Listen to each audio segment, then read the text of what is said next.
Yes, Mr. Pretorius. Mr. Chair, as stated earlier this week, Advocate McQuena will give a brief opening in relation to the evidence that we intend to lead, at least for the present, in relation to terms of reference 1.1 to 1.3, and that will be followed by the evidence of Mr. Jonas. Thank you. Mr. McQuena. Chairperson, in order to place this session of the proceedings in its proper context and for a sensible treatment of the issues to be canvassed during this phase, we deemed it necessary and prudent to outline a road map for this session. We will be ventilating and canvassing the issues neatly captured in the Commission's terms of reference 1.1, 1.2, and 1.3. Mr. Chair, yourself and Mr. Pretorius, in the most able manner, did traverse these terms of reference during your opening address. With your leave, Mr. Chair, may we remind ourselves of the content, ambit, and the scope of those terms of reference, and I do so by referring the chairperson to the terms of reference.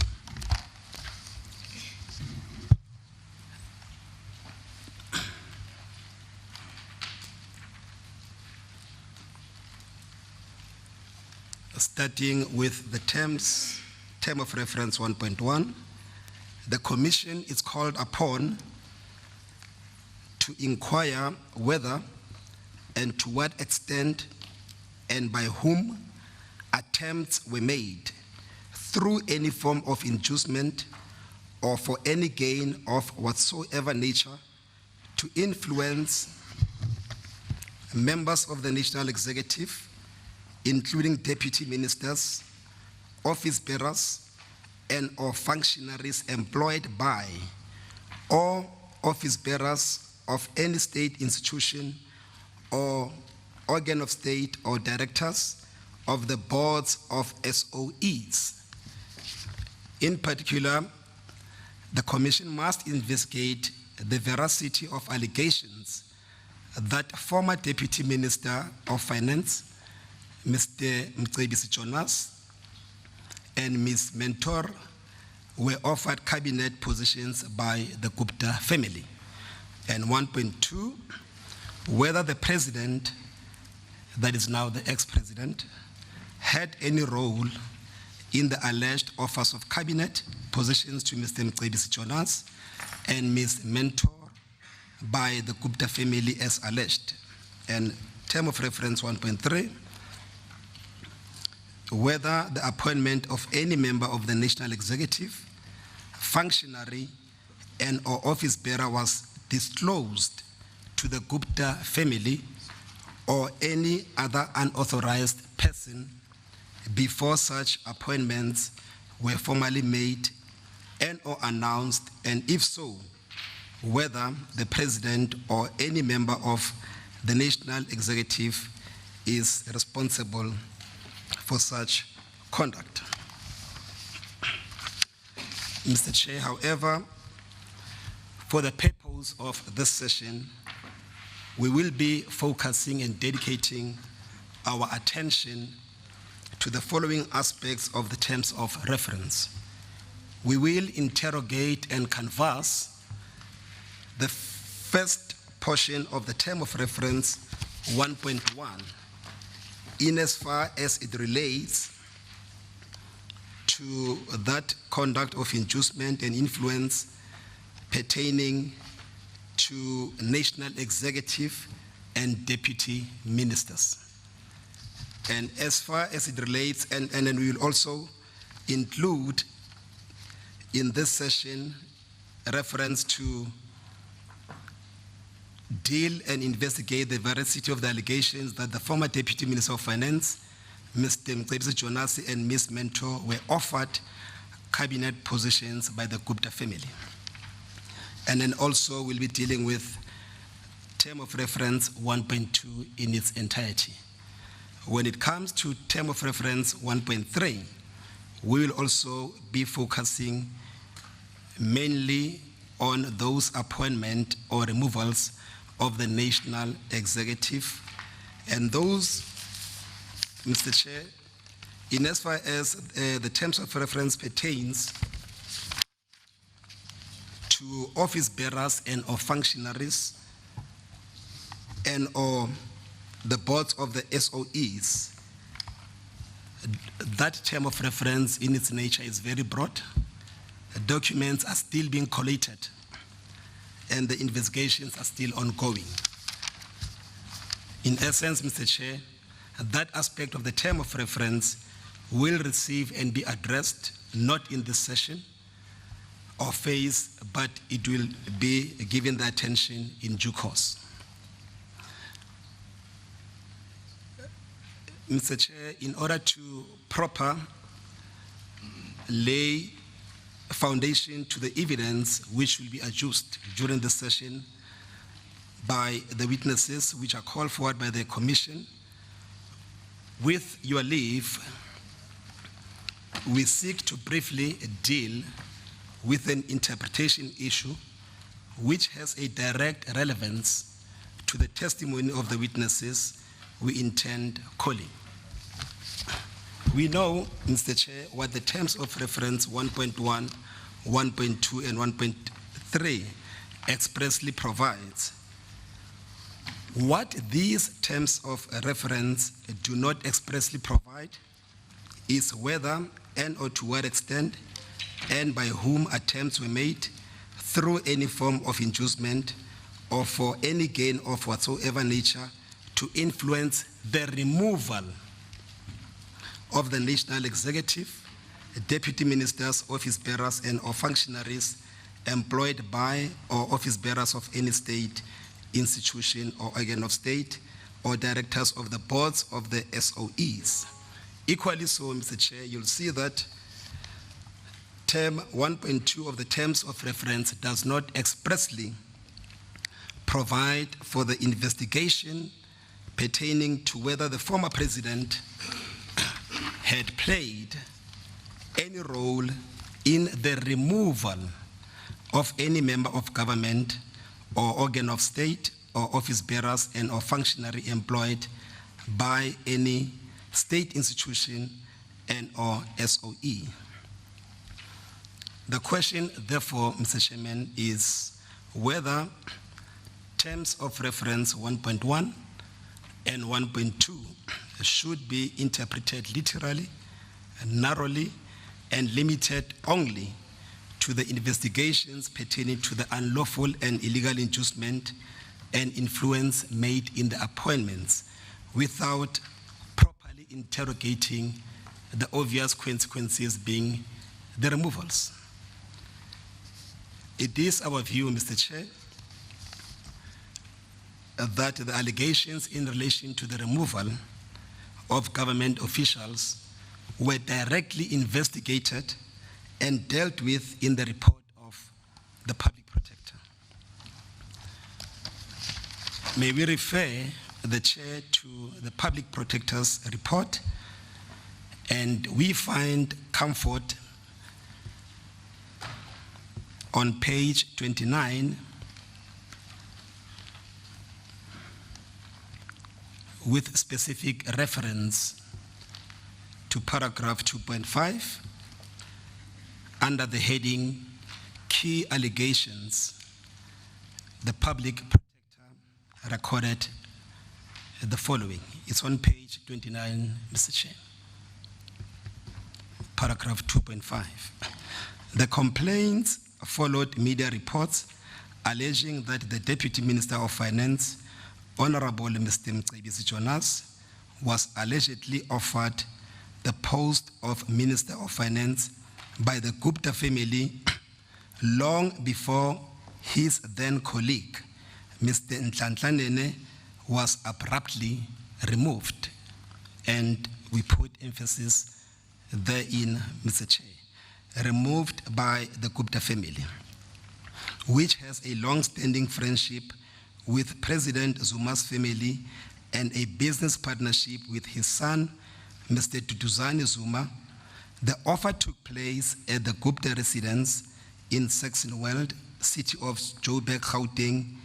The allegation was that Atul Gupta, the oldest of the three Gupta brothers, who are business partners of President Zuma's son, Mr. Duduzane Zuma, in a company called Oak Bay, among others, offered the position of Minister of Finance to Deputy Minister Jonas, and must have influenced the subsequent removal of Mr. Nene and his replacement with Mr. Des van Rooyen on the 9th of December 2015, who was also abruptly shifted to the corporate governance and traditional affairs portfolio 4 days later following a public outcry.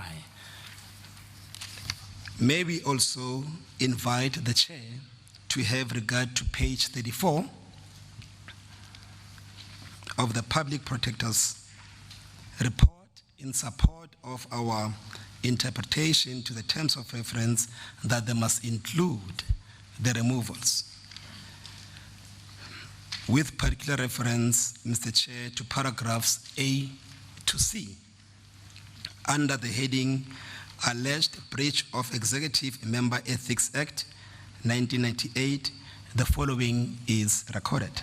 A, whether President Zuma improperly and in violation of the Executive Ethics Code allowed members of a Gupta family and his son to be involved in the process of removal and appointment of Minister of Finance in December 2015. B, whether President Zuma improperly in violation of the Executive Ethics Code allowed members of the Gupta family and his son to engage or to be involved in the process of removal and appointing of various cabinet ministers. We also emphasize therein the words removal as recorded by the Public Protector. C, whether President Zuma improperly in violation of the Executive Ethics Code allowed members of the Gupta family and his son to be involved in the process of appointing members of the boards of directors of SOE. We submit, Mr. Chair, that the allegation of state capture pertaining to the appointment and removal of government officials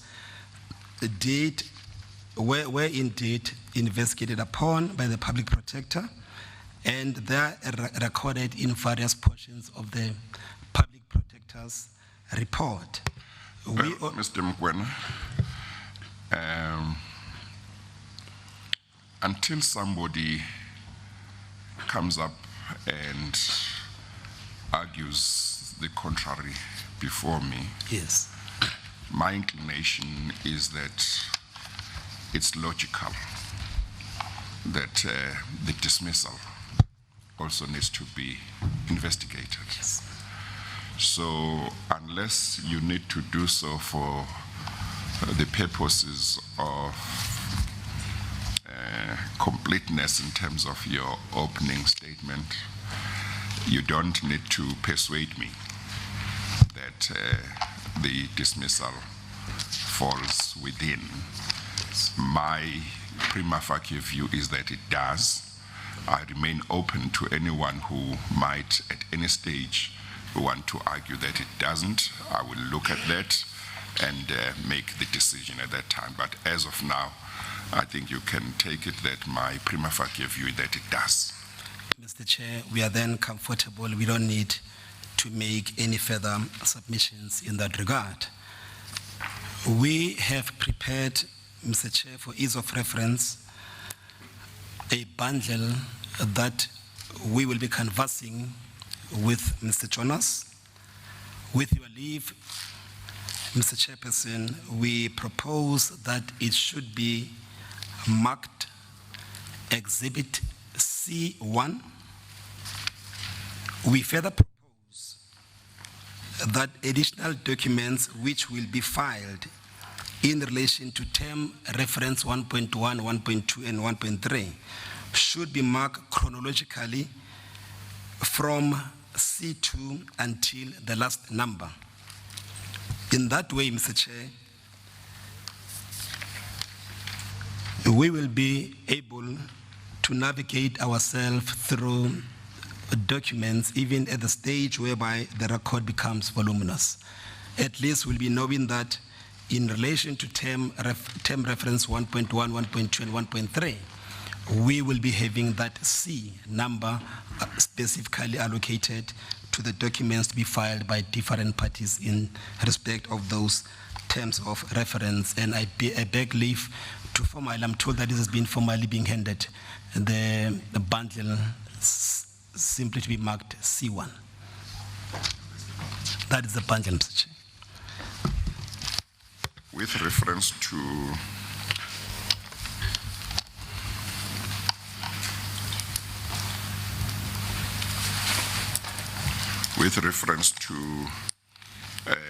how other documents that will come under these terms of reference will be marked, of course, as and when they are being handed up, whoever does that will bear in mind what you have just said. Yes. Okay. Yes. Thank you. It will make it easy for all of us to be able to find documents as and when we are required to do so. You will see, Mr. Chair, we have also prepared an index to the bundle, and simply to assist you to navigate through that bundle, from page 1 to 20 is the statement of Mr. Jonas, and item 2, page 21 to 89 is the transcript from the public protector, and then item 3 is a document which was prepared by Mr. Jonas, a timeline which is contained on page 90 to 94, and then item 4 deals with different affidavits which were filed in the matter between the Minister of Finance versus the Oak Bay, where the issues that we're interrogating in this commission were also raised therein. And item 5 is an affidavit of Mr. Jonas in response to the allegations contained in the affidavit filed in the Minister of Finance versus Oak Bay matter. And then Annexure A is a statement that was prepared on his behalf, which he refused to sign by the officials, which will in due course refer to their names of the hawks.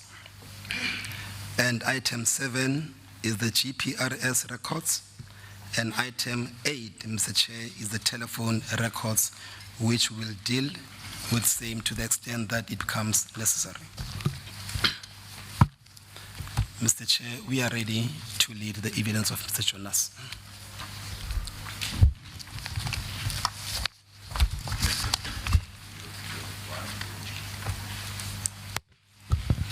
Your bundle, your index talks about items number 1, 2, 3, 4 up to 8. But when I look at how the bundle is divided, I see A, B, C, D, E. I would have thought that your dividers would have 1, 2, 3, 4. So if I want to go to item 5, the divider tells me this is where item 5 is. We understand. But am I missing something that I should be You are seeing? not. The file the dividers were put there for ease of reference, not referring to the item themselves, but we Yes. take the point that Yes. during the assignment, what we'll do, Yeah. instead of the C numberings, we'll put the item numbers. Okay. However, for the purpose of following the evidence of Mr. Jonas, it might be appropriate for us to refer to the page numbering. Then in that regard, Mr. Chair, we won't lose one another. Okay. Thank you. You may proceed.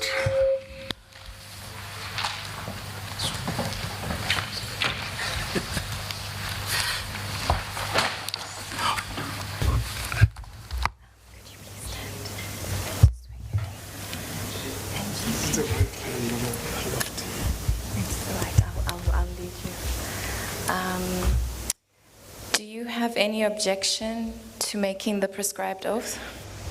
None whatsoever. Do you consider the oath to be binding on your conscience? Yes, it is. Please raise your right hand.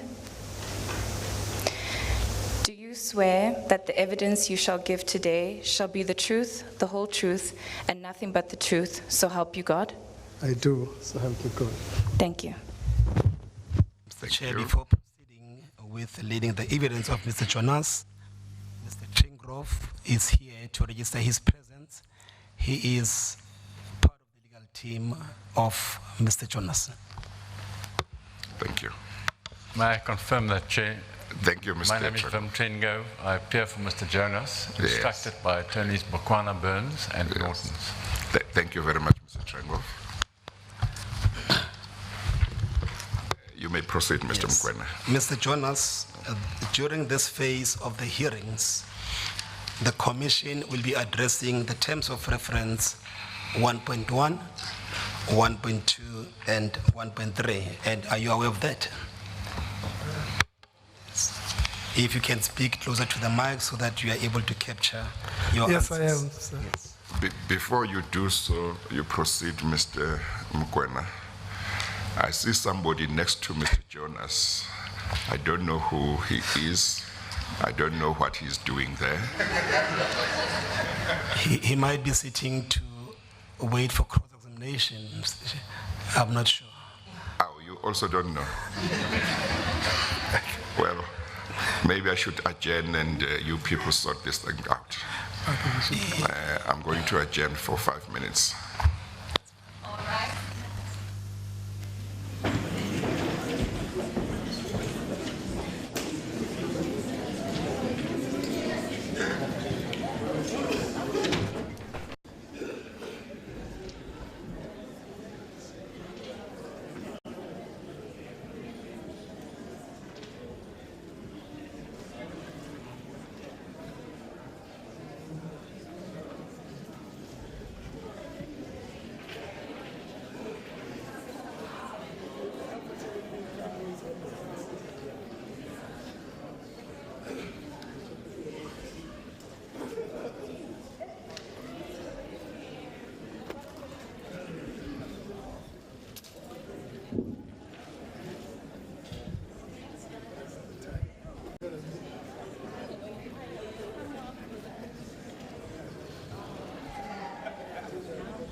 you, Mr. Mkwena.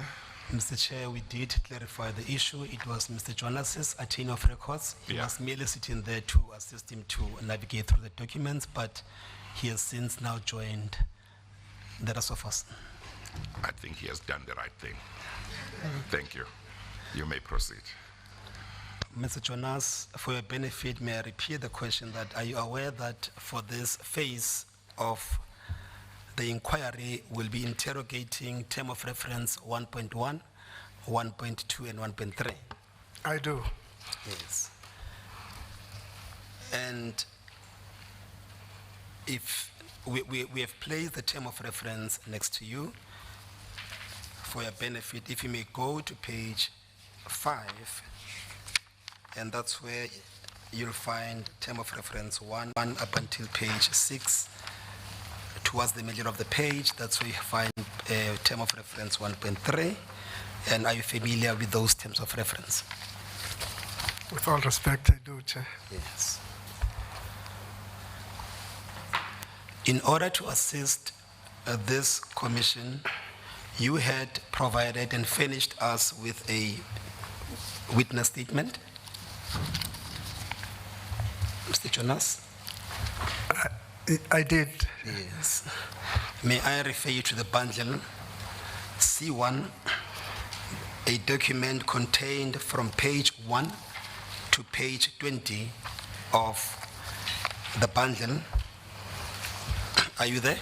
I'm with you, Chair. May I refer you to page 20?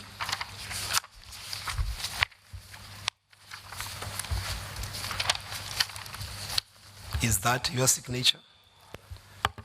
And it is. Yes. Before confirming your statement under oath, are there any portions of your statement which you wish to correct? With respect, Chair, there are a couple. Yes. Could you please take us through those corrections? Slowly, as we want also to make notes. On page 20, paragraph 5.7. Paragraph? 5.7, Yes. and the subsection 5.7.6.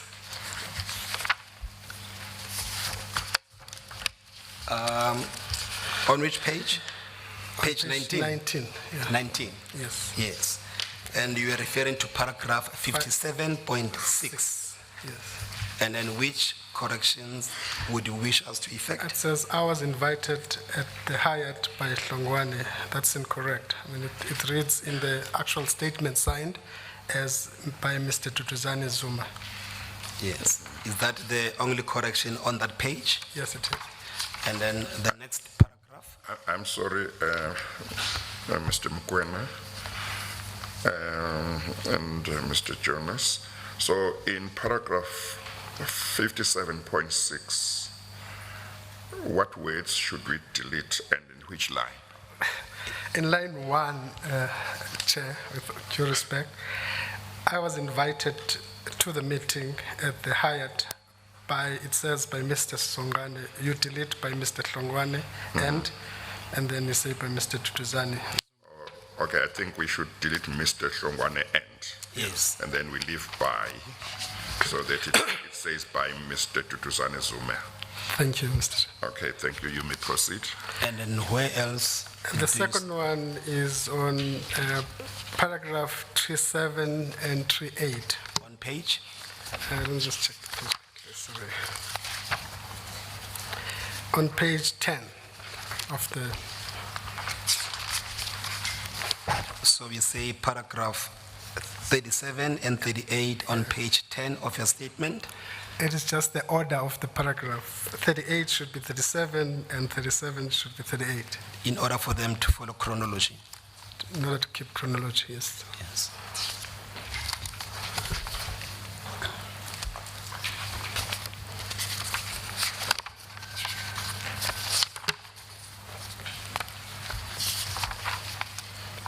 And where else, Mr. Jonas? It's page 4.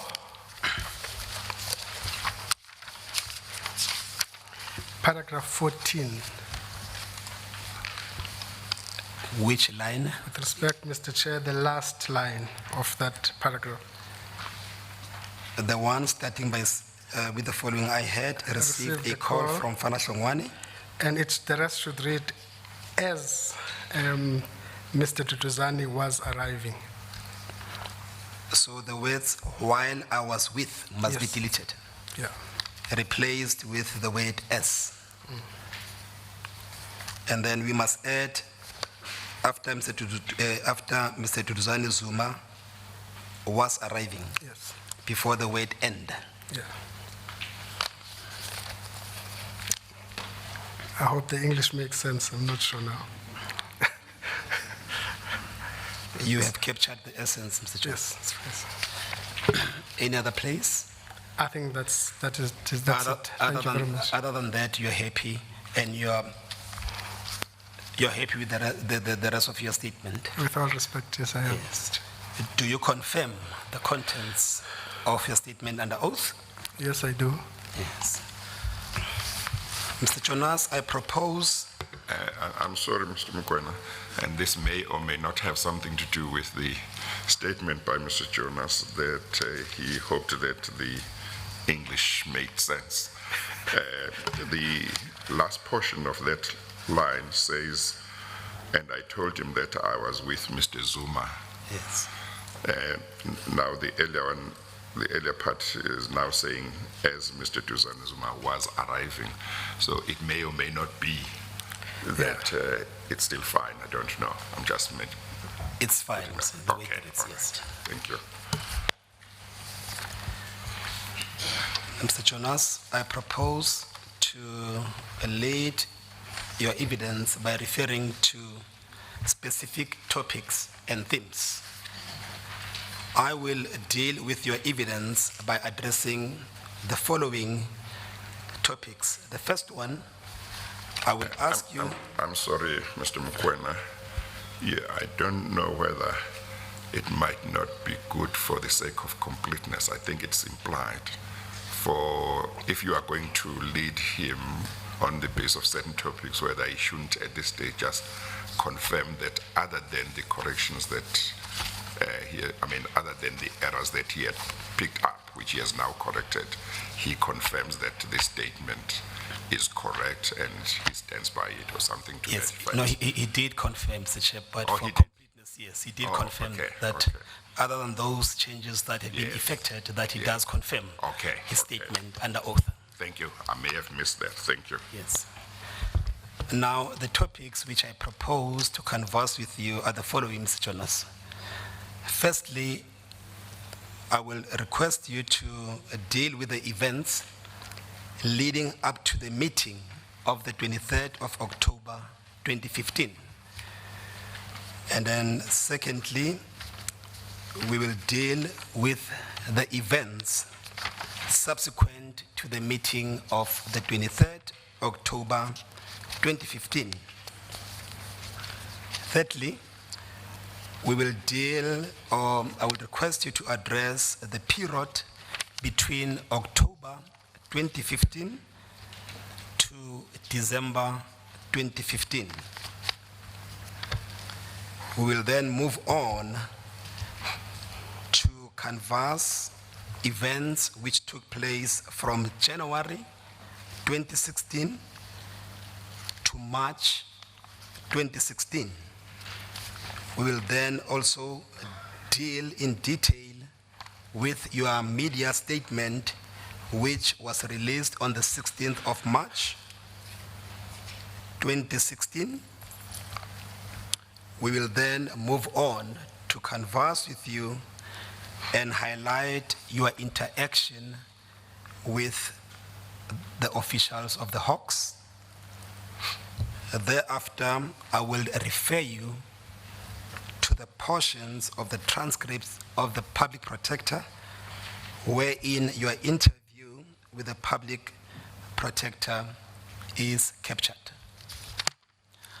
I will also deal with you with the document that you have prepared, styled the timeline document, and then we will also dedicate some time in dealing with those affidavits which were filed in the matter between the Minister of Finance and Oak Bay.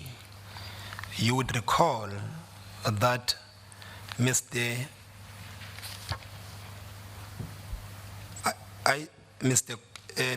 Gupta, AJ Gupta, filed an affidavit in those proceedings in relation to the offer made to you at the Gupta residence, and Mr. Fana Hlongwane, as well as Mr. Tutuzani Zuma, filed confirmatory affidavits in support of that affidavit, but you also filed your own affidavit in order to respond to those allegations. We will, in due course, canvass those affidavits in much more detail. And finally, and to the extent that it becomes necessary, we'll deal with the cell phone records. That's how I propose to deal with your evidence. As a prelude to your evidence, may I request you to turn to page 1 of your witness statement. That is the bundle, Mr. Chair, that I'm referring to, with specific reference to paragraph 2 of your statement, and if you can read same into the record. Okay. Thank you very much, Chair. I was appointed as the Deputy Minister of Finance of South Africa on the 26th May 2014, and I was relieved of my position of Deputy Minister of Finance on the 31st March 2017. I was also, during this period, a member of the South African Parliament. I was appointed as Deputy Minister at the same time as Mr. Nhlanhla Nene was appointed as a Minister of Finance. On the 9th December 2015, it was announced that Mr. Nene was removed as Minister of Finance and replaced by Mr. Des van Rooyen. It was announced on the 13th December 2015 that Mr. van Rooyen was intended to be replaced by Mr. Pravin as Minister of Finance. Mr. Gordhan served as Minister of Finance until the evening of the 31st March 2017, when he was removed as Minister of Finance and I was removed as Deputy Minister of Finance on the same day. Yes. There are two important aspects arising from that paragraph 2, which would require clarification from you. The first one, could you share with us the circumstances upon which you were appointed on 26 May 2014? Mr. Chair, I received a call from the Office of the President inviting me to his residence as Mahlaba Ndlovu, and formally informed that I have been appointed as Deputy Minister of Finance. Thank you. Then the second issue that arises, you are saying in a statement that you were removed as Deputy Minister of Finance the same day when Minister Gordhan was removed. Can you also share with us the circumstances which led to your removal and how you were removed? Of course, the removal there was no formality around it from the President. I actually saw it on TV. And probably to date, I never received any formal information about my removal. I suspect the same for Mr. Gordhan. So you say that you only saw it on TV that you were removed? And then subsequent press media statements. Yes. Can you then deal or take us through very slowly, take us through the events leading up to the meeting on the 23rd October 2015? In difference, Mr. Chair, I would try to move closely as what is written in the statement, just to ensure that I capture all the details. Yes, it's important because there are time references and specifics in that statement. On approximately the 28th August 2015, I was in Luanda at an African caucus of finance ministers. I recall being contacted by Mr. Fana Hlongwane, whom I knew relatively well, telling me that Mr. Duduzane Zuma would like to speak to me, to invite me to an awards ceremony, which I'll explain later. I subsequently met Mr. Hlongwane during 2015 in Johannesburg in the presence of Mr. Bongani More, and he told me that Mr. Duduzane Zuma wanted to meet me. During the Mr. Jonas, who is Mr. Bongani More? It's a friend of mine. Oh, yes. It was not a formal meeting, it was a casual meeting. During the course of the conversation, he mentioned that the Guptas were important to him. I indicated that I would not want to be associated with the Guptas. What prompted that discussion? Why would he say to you? It was a general discussion on the politics of the country, and that's how it came in. Yes. I asked Mr. Hlongwane to provide me with Mr. Duduzane's number. I have not previously met Mr. Duduzane, nor had any previous interaction with him. At approximately 5:30 p.m. on the 17th October 2015, after arriving in Cape Town from Port Elizabeth, I sent Mr. Duduzane a text stating, "Hi, comrade," I quote, "tried to call you." So this is Jonas.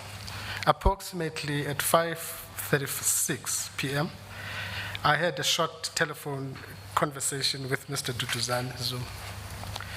Mr. Duduzane Zuma requested me to attend what I recall to be the South African of the Year Awards, hosted by ANN7 on the Saturday, 17th October 2015 in Johannesburg.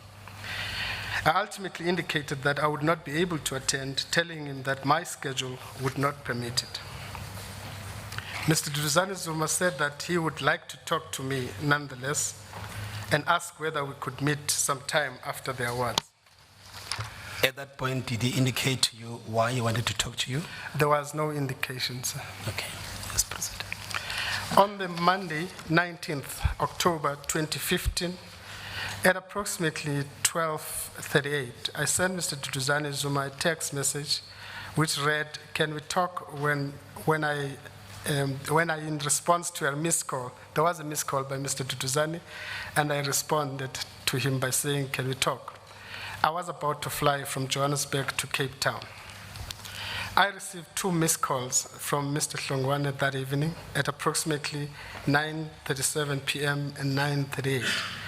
At approximately 9:43 p.m., I sent Mr. Duduzane a further text message which stated, "Called."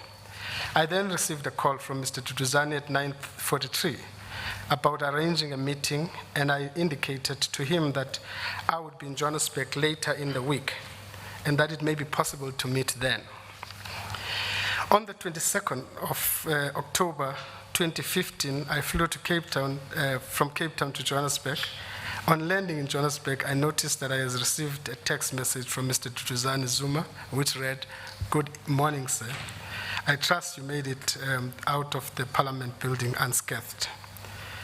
I tried to call you. Please return my call. Kindest regards, Duduzane," unquote. I also saw that I had received a missed call from another missed call from Mr. Zuma. Mr. Zuma, there, are you referring to Duduzane? Duduzane. Yes. I received a call again from Mr. Duduzane Zuma at approximately 9:58 a.m. on 23rd October. I told him that I would be attending a meeting in Rosebank that morning and that we could meet briefly before I flew to Port Elizabeth in the late afternoon of the 23rd October 2015. We agreed to meet at Hyatt Hotel in Rosebank before I left to the airport. On the 23rd of October 2015, I attended NEDLEC briefly, and after the meeting, and I left the meeting after that.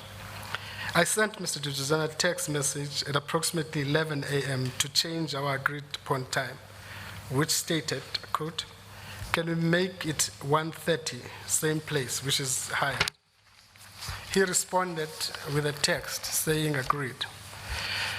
I arrived earlier at approximately 1. I sent him a text message stating, "Can you call me?" I then received a short call from Mr. Zuma Duduzane at approximately 1:03 p.m. and at 1:13. I sent a further message saying here already. He responded at 1:21 stating by text, I'm on my way up, sir. When Mr. Duduzane arrived at Hyatt Hotel, we had a brief discussion. He appeared pretty nervous and spoke in very vague terms. He said nothing of substance, except to say that his father, the then President Jacob Zuma, liked me.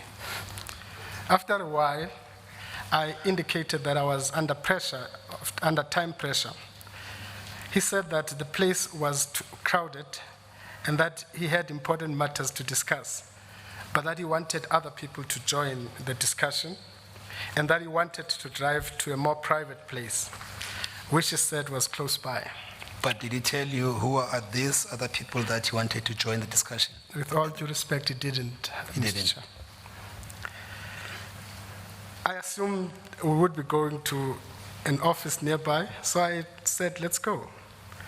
I had received a call from Fana Hlongwane as Duduzane was arriving. That's the correction that I made. We drove in Mr. Duduzane's car, which appeared to be a two-door Mercedes-Benz. I did not know the surrounding area very well and only gathered when we arrived at our destination that we had driven into the Gupta residence in Saxon World. Did you know that residence before of the Guptas? No, I didn't. Was this the first time that you... It was the first time, yes.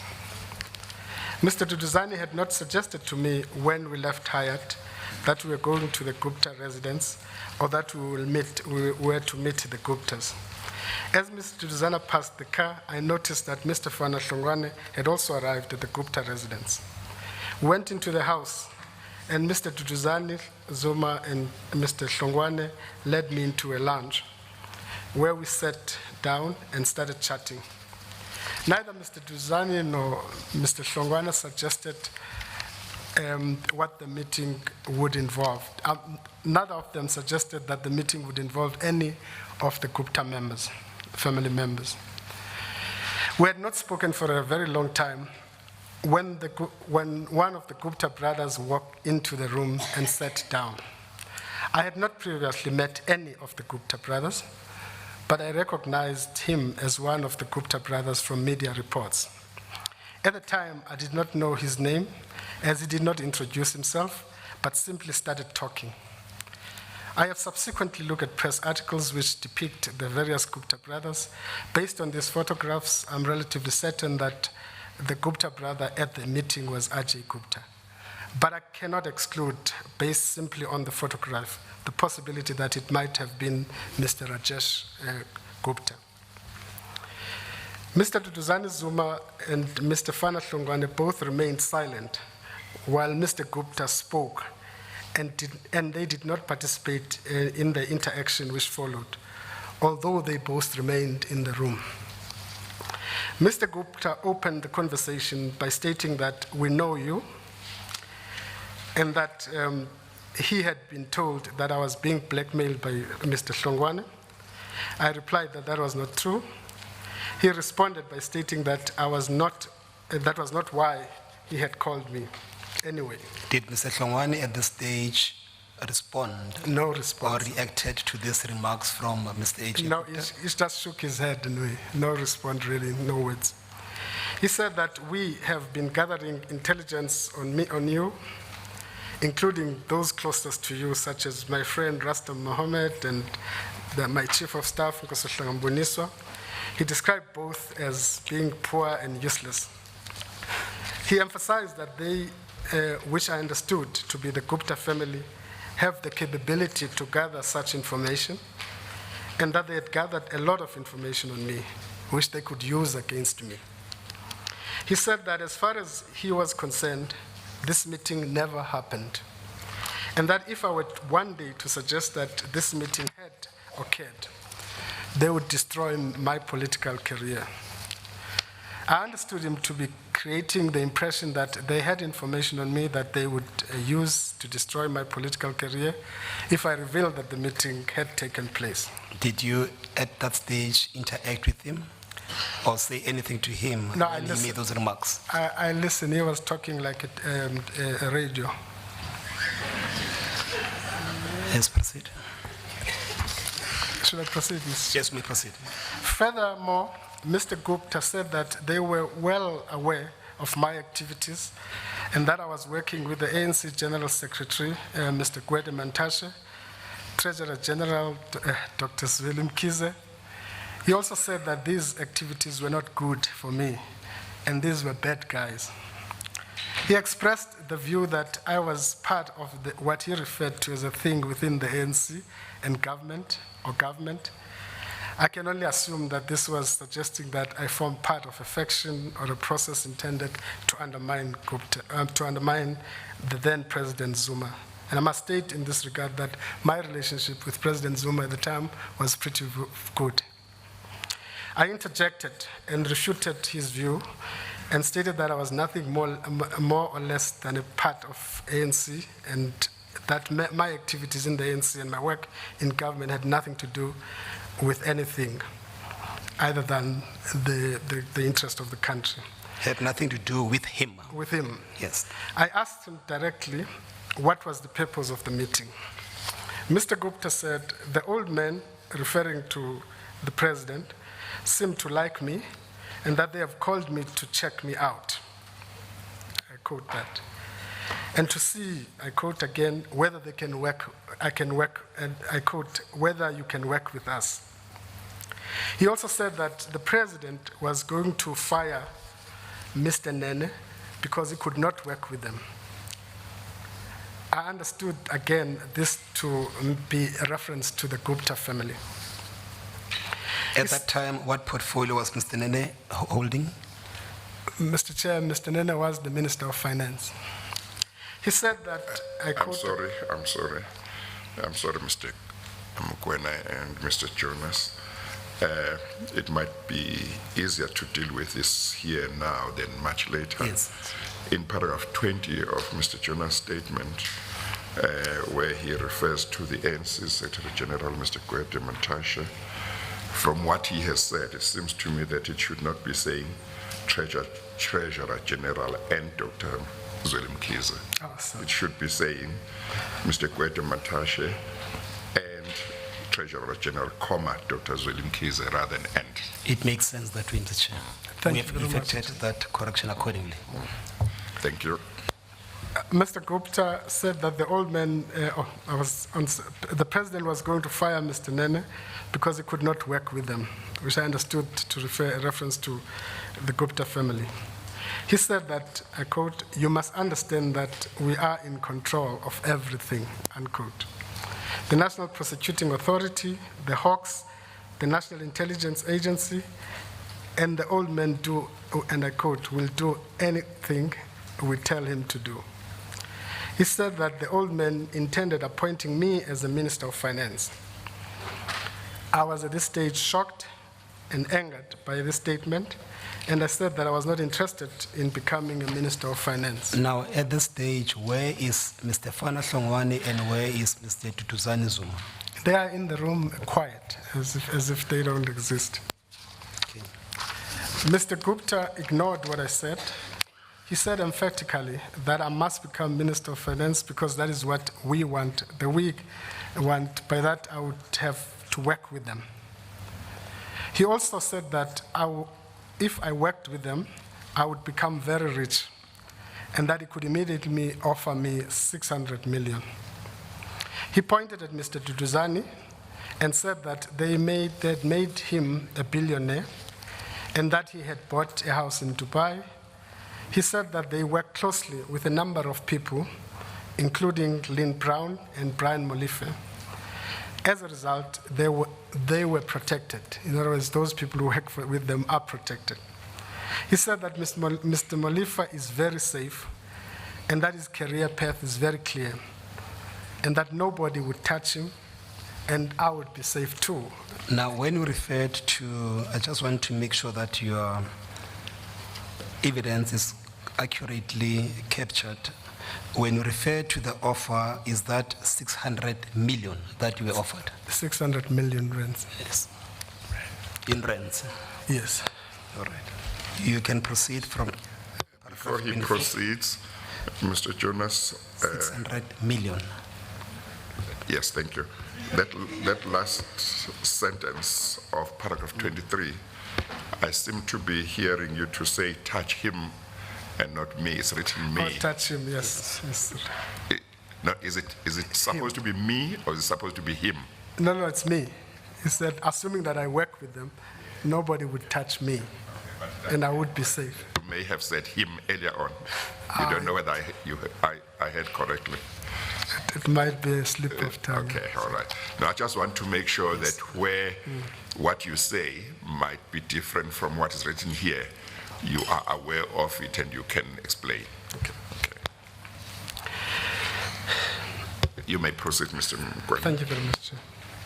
I said that I was going to leave and stood up to leave.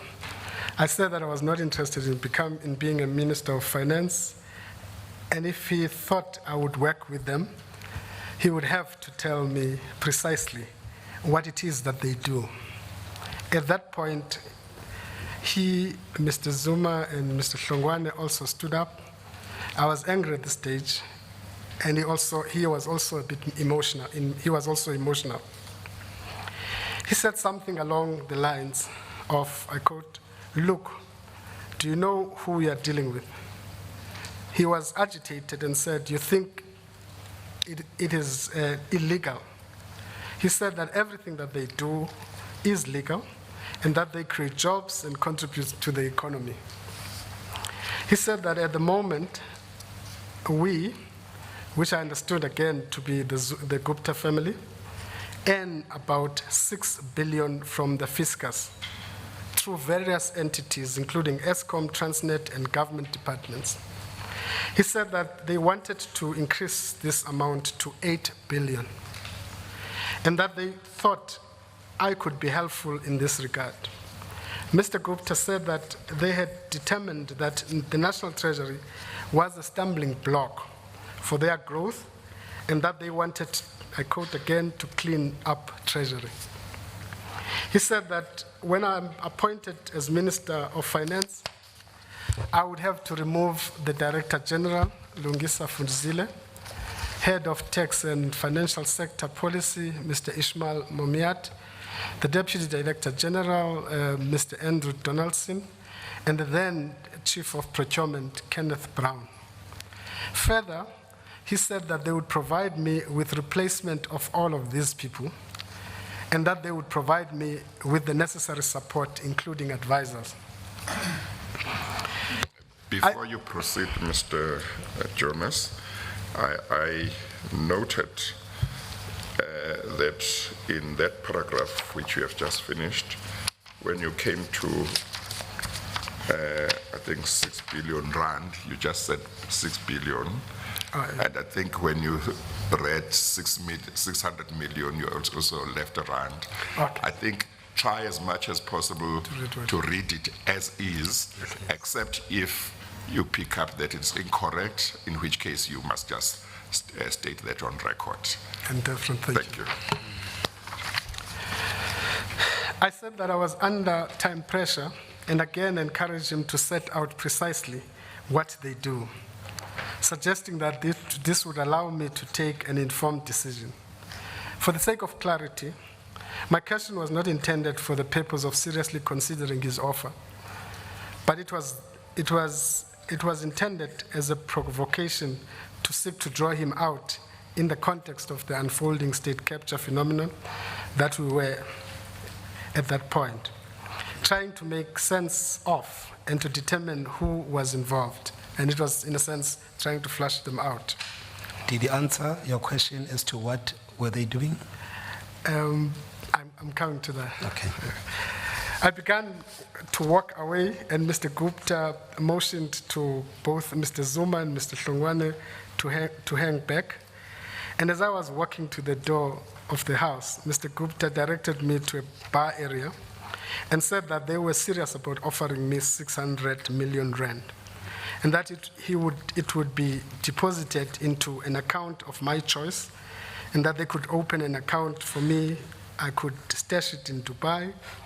He said that to show they were serious. I quote, "I can give you 600,000 rands now," and ask, again I quote, "Do you have a bag or can I give you something to put it in?" Unquote. He seemed to want to show the cash to me. I said to him that I did not want money, and I thought he was going to tell me what it is that they do. I said that I was in a rush to catch a plane, but I was returning from the Eastern Cape on Sunday, and he could provide me with a list, of what they do on Tuesday of the following week. And then he told Duduzane to come back, to arrange that I come back the following Tuesday, and that he should tell me to bring a bag. I asked Mr. Zuma to take me back to my car. Mr. Gupta said he wished to continue the meeting with Mr. Zuma, and another car would take me to the airport. At the end of the meeting, Mr. Gupta repeated that they had information on me, and if I suggested that the meeting had occurred, they would kill me.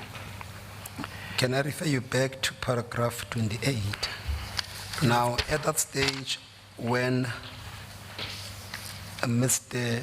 Gupta is talking to you and saying that I can give you 600,000 now, where was Mr. Duduzane Zuma and Mr. Hlongwane? They were standing a bit back away from the scene. Okay.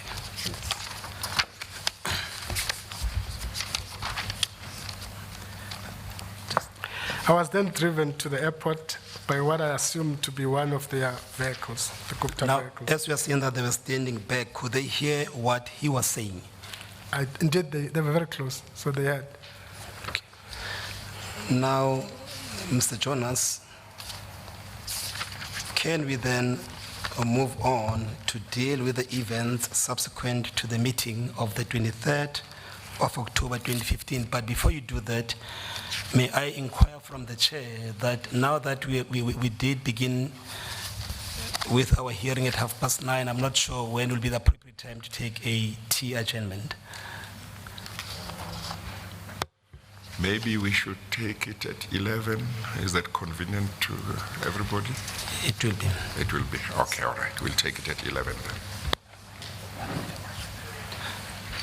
You may proceed, Mr. Jonas, to deal with the events subsequent to the meeting of the 23rd October 2015. I was very shaken by what happened at the meeting. Due to the sensitive and threatening nature of what had transpired at this meeting, and because of uncertainty of events that were playing themselves out on the national basis, I decided I would initially discuss what had happened with people I felt I could trust. Later that day, I contacted Mr. Nhlanhla Nene and advised him that I had something serious to tell him. He was on his way to KZN, KwaZulu-Natal, so we agreed to meet on his return on Sunday, the 25th October. You are also referring there to uncertainty of events that were playing themselves out on a national basis. What were you referring to? It was probably the most turbulent time, which I deal with later. It was very turbulent time. And I'll give details later, if you allow me, Yes, Mr. Chair. you may do that. Upon landing in PE, I spoke telephonically to Mr. Hlongwane and expressed my disgust about what had transpired, particularly in respect of the manner in which he had deliberately misled me. I told him he should never again do what he had done to me or to any other person. He suggested that we should have a meeting to discuss what I had raised. On a Sunday, 25th October 2015, Mr. Nene contacted me and suggested we should meet the following day, Monday 26th October. I returned to Johannesburg on the Sunday, 25th October 2015, at approximately 4:37. I spoke to Mr. Godan, again, whom I trusted wholly, and asked if I could see him to seek his advice and guidance. I went to his house in Pretoria, and when I arrived, he was sitting with his wife. Given that his wife was present, I decided to provide him with a high-level outline of what happened. I told him that I had been invited to a meeting and that the individuals present at the meeting had told me that I would be made Minister of Finance and that they offered me money and that they had refused, and I had refused their offer. I was still deeply shocked, angered, and dispirited, and I told him that I thought I should submit my resignation.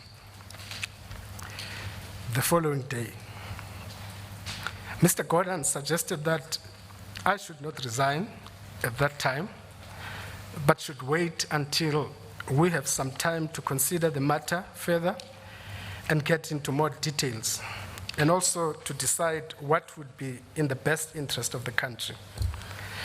I told him that I would discuss the matter with Mr. Nene, which he said was important. We agreed to keep the matter confidential.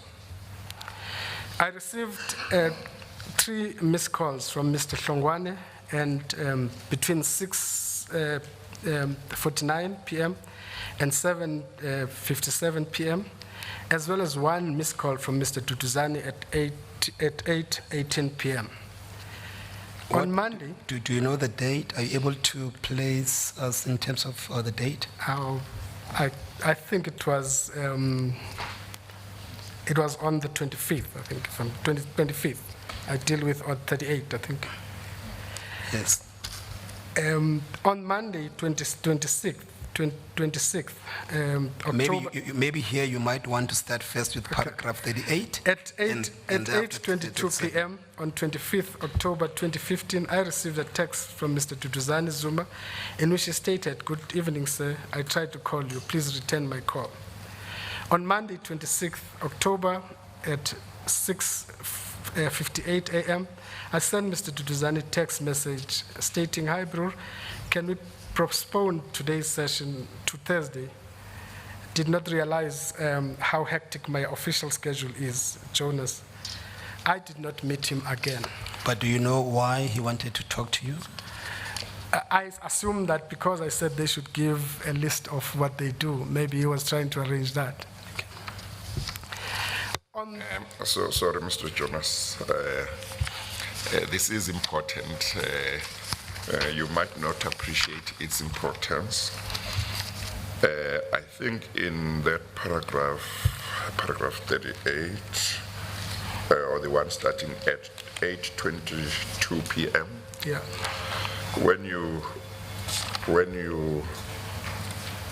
read the message from Mr. Duduzane Zuma, I think you just said, "Please return my call," and you left out "when you can." Or did you? I don't know if you swallowed that part of the sentence. Yeah. So it's important that if the quotation is written here the way it is, when you read it complete. Otherwise, it might create the impression that you are not agreeing that it was as is shown here, and that you are saying it was different. So I just want you to appreciate those things that might seem small. Thank you very much, Okay. Mr. Chair. Thank you. The "please return my call when you can" was part of the code. On the morning of the 26th October 2015, I met and briefed Mr. Nene. We met on the balcony of my National Treasury office because we were concerned that our offices might be monitored.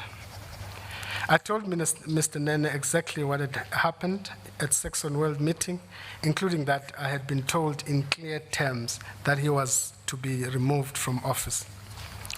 He suggested that he should resign because he was going to be fired in any event. Having considered Mr. Gordon's advice, and in the face of the open hostility towards National Treasury in Cabinet, especially from the then President, and particularly in relation to the nuclear procurement program, I told him that I thought we should remain in our positions and fight on,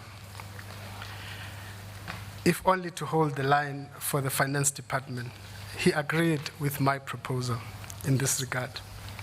We are now moving to deal with you with those events that occurred between October 2015 to December 2015. If you may please take us through those events.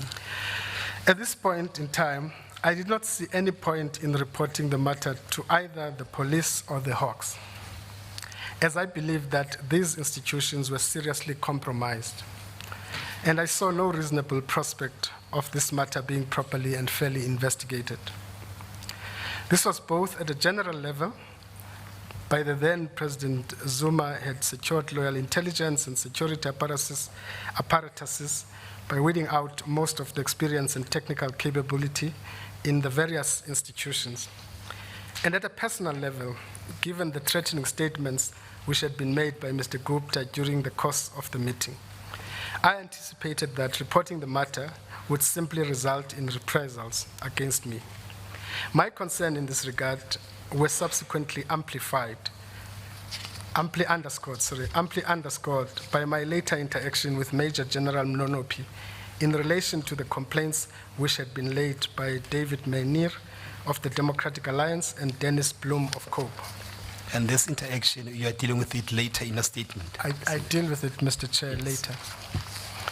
My experience was also to some extent taken over. My experience was also to some extent taken over by national events, which subsumed Mr. Nene and me over the period leading to the firing of Mr. Nene as Minister of Finance. This time, in my experience, was one of the most intense periods in South Africa's democratic history. As we in National Treasury were trying to hold the line with presidential or cabinet support. Without presidential and cabinet support, against an economy teetering on the edge of a recession, whilst various crises at state-owned enterprises unfolded. Can I just emphasize one point? Yes. I think it's important to state that National Treasury's role is defined in the Constitution in part, Mr. Chair.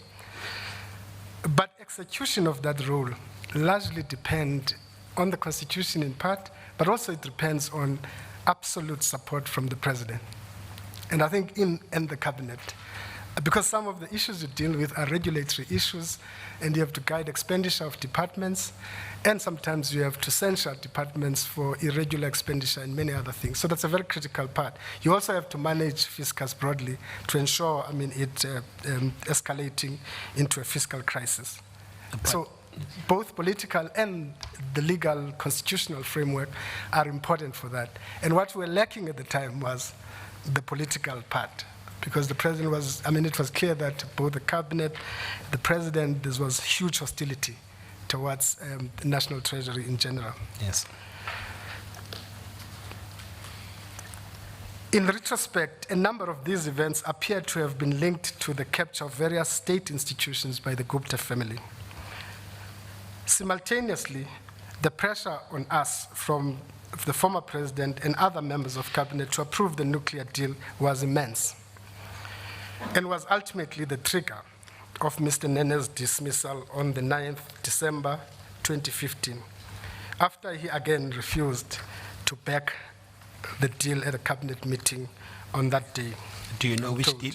Do you still recall which deal was that he refused to back? I'm saying the nuclear deal. Yes. The nuclear deal in this period was a big issue, I must say. just for everybody's understanding. It was a big issue, Mr. Chair. At the time, I recall that we were in and out of meetings, we were making presentations, and so on and so on. And that was the big pressure, and so on. We can deal with that later, maybe. I was on a flight to Port Elizabeth when Mr. Nene was removed from office. When I landed, I had a message from Mr. Nene and also received a separate message indicating that the president had attempted to contact me. Mr. Nene sent me a text message in which he said, I quote, that the X has fallen, and suggested that we should meet when I returned from the Eastern Cape. When when I spoke to the then President Zuma, he told me that he had removed Mr. Nene as Minister of Finance and that he had appointed Mr. Des van Rooyen. I asked him how he thought Mr. van Rooyen would be capable of performing the job and cope with the financial markets. The President Zuma responded by saying that I was there to help him. After the brief tenure of Mr. Des van Rooyen as Minister of Finance, Mr. Godin was appointed as Minister of Finance. I remained Deputy Minister of Finance. Yes. Shortly after Mr. Godin was appointed as Minister of Finance, we met and discussed various pressure points that the Treasury was facing, particularly how we would deal with the aftermath of the removal of Mr. Nene and the appointment of Mr. van Rooyen. And you remember that financial markets just plummeted at the time. And that probably was the immediate task, just to kind of pacify the markets and give certainty on policy direction and a whole range of those issues. We also discussed in detail, in this context, the events which had taken place at the Gupta residence on the 23rd of October, 2015. Yes. Now, when you say you discussed them, did you pave any way forward as to how you're going to deal with those, with that event that occurred on the 23rd of October 2015 at the Gupta's residence? No, we just discussed it and said, listen, let's continue the fight. I think that's what we ended saying. Now, can we move on to deal with the period between January 2016 subsequently to March 2016? Thank you very much, Mr. Chair. Yes. Subsequently, in January 2016, I had a meeting with Dr. Zweli Mkhize in Johannesburg, then the ANC Treasurer General, about another matter. During the course of this meeting, he said that he had heard a rumor about the Guptas offering me an inducement to take up the position of finance minister, and he asked me whether this was true. I told him what had occurred, and I also mentioned the role played by Mr. Hlongwane and Duduzane Zuma in facilitating the meeting. Dr. Mkhize indicated that he was shocked, and he advised that he noted my concerns regarding the matter, including in respect the role played by the role of Duduzane Zuma. Subsequently, the Financial Times of London published an article on Wednesday, 8th March 2016, which reported, quote, I quote, the family also denied a claim made to the Financial Times that weeks before Mr. van Rooyen's appointment, they had asked Mr. Mcebisi Jonas, Deputy Minister of Finance, if he was interested in the Treasury's top post at the meeting at the Gupta's home. I quote, there have been, I quote, continue with the quote, an extraordinary number of allegations around the Gupta family in recent weeks, several of which involved the finance ministry, a family spokesman says. I continue with the quote, to be absolutely clear, there was no meeting at all. The article did not immediately receive great attention in South Africa, although News 24 and some other online news sites reported the story on Thursday, 10th March 2016. On Friday, 11th March 2016, I traveled to a SADC meeting in Gaborone, Botswana, which lasted until Monday, the 14th, 2016. Whilst I was in Gaborone, on the Sunday, 13 March 2016, the Sunday Times carried a story which stated that, I quote, President Jacob Zuma's son, Duduzane, was present when members of the Gupta family offered Deputy Minister Mcebisi Jonas, then Finance Minister Nhlanhla's new job. The Sunday Times can reveal, unquote. I arrived back in South Africa on Monday, 14, 2016, and noticed that I had calls from Mr. Zizi Kodwa, then the spokesperson of the ANC. I went to Lutuli House to discuss the matter with him. he agreed that I should make a statement explaining what had happened. I released a statement on Wednesday, 16th March 2016. Before doing so, I discussed what was going to do with the Secretary General of the ANC, Mr. Gwede Mantashe, who himself supported my stance in this regard.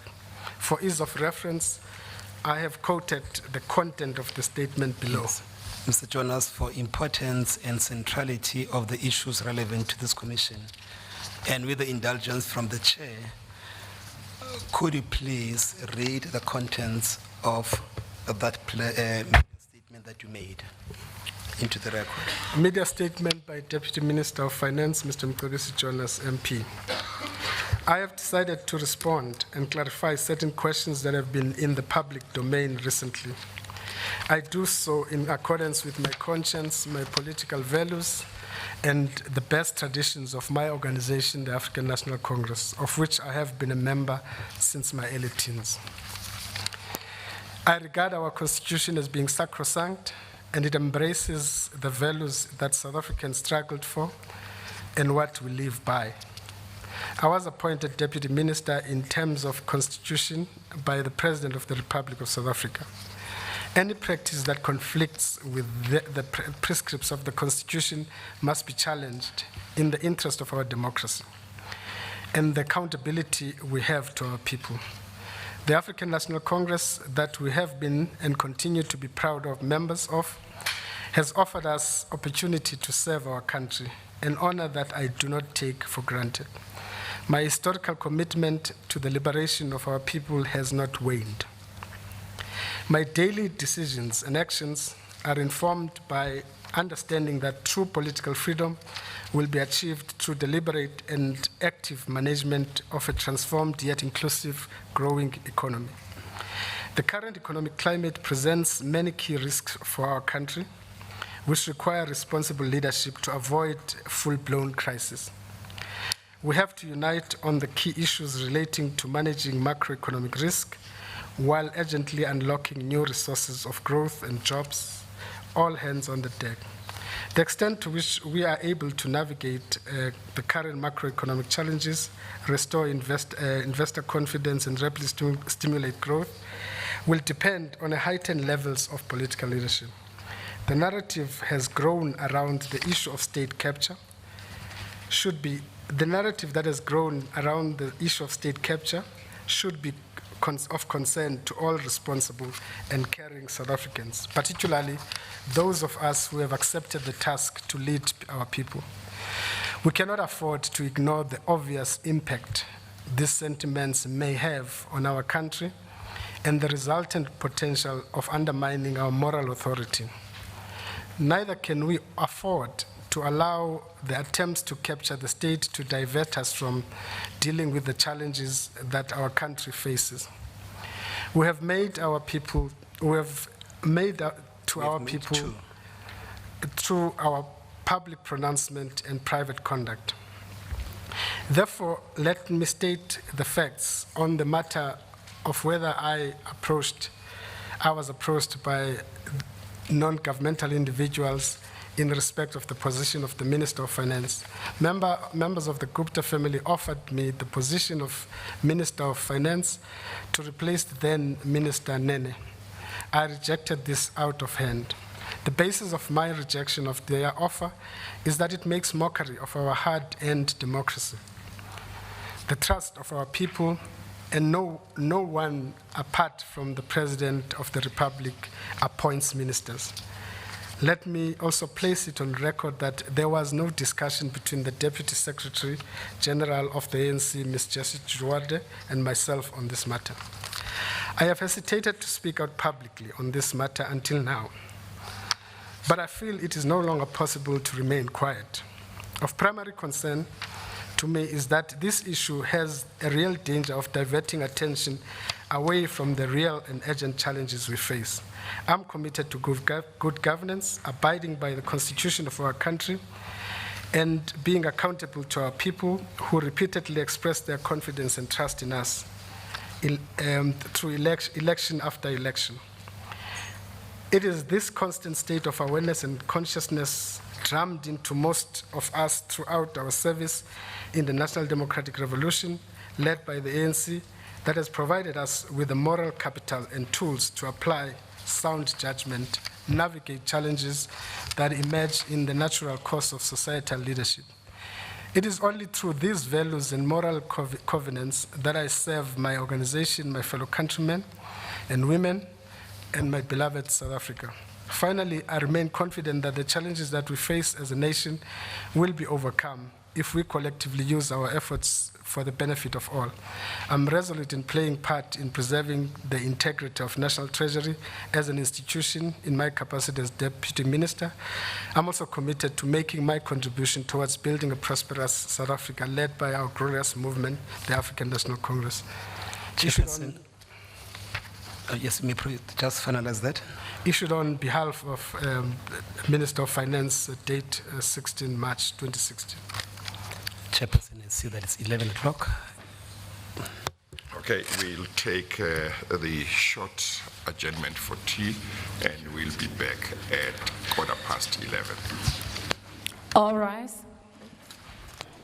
Okay, you've been watching live visuals of the Commission of Inquiry into State Capture. Some explosive details coming in. And I say details because much of this was outlined during his media statement, isn't it? But he's kind of filling in the blanks. Absolutely, and even in the Public Protector's report, we didn't see so much detail, Blaine. So it's very interesting for South Africans to hear every account of what actually happened there. And I think we are in for a very interesting cross-examination, should that, of course, be allowed. And I'm not sure if we're going to have that today. Yeah, I think the cross-examination will come in a little bit later on. But in terms of what's been dealt with today, it's events leading up to the 23rd of October 2015, as well as the events subsequently after the 23rd of October. Then they will be dealing with the period of October 2015 to December 2015 and January 2016 to March. Very important to note there, Blaine. I mean, he did emphatically say that he did decline the offer. He thought that it makes a mockery of the Constitution, and he knew that the president was the only person that could exercise those powers. And he did also put it on record. We've just heard that right now that he was approached by non-governmental officials in this deal. He also spoke about alleged threats to his life if he allegedly spoke about this meeting. So that's a very interesting. But you know, Blaine, very interesting to find out that he actually went and consulted and spoke to Mr. Nene, particularly after he found out, or after he was involved in this meeting. And even though they were both scared for their lives as to what was going to go on, and even though they were even trying to resign because they didn't know what the future could hold. So very interesting that they actually decided to stay on in their positions and fight from within. Riveting viewing, to say the least. Keep it locked on to SABC News, The Agenda. Let's take a quick break. We'll be back. Stay with us.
Echa, are you guys gonna come now?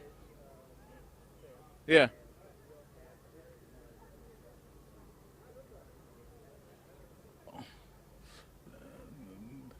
Quarter past, we're back. In fact, I need to go. Yeah. No,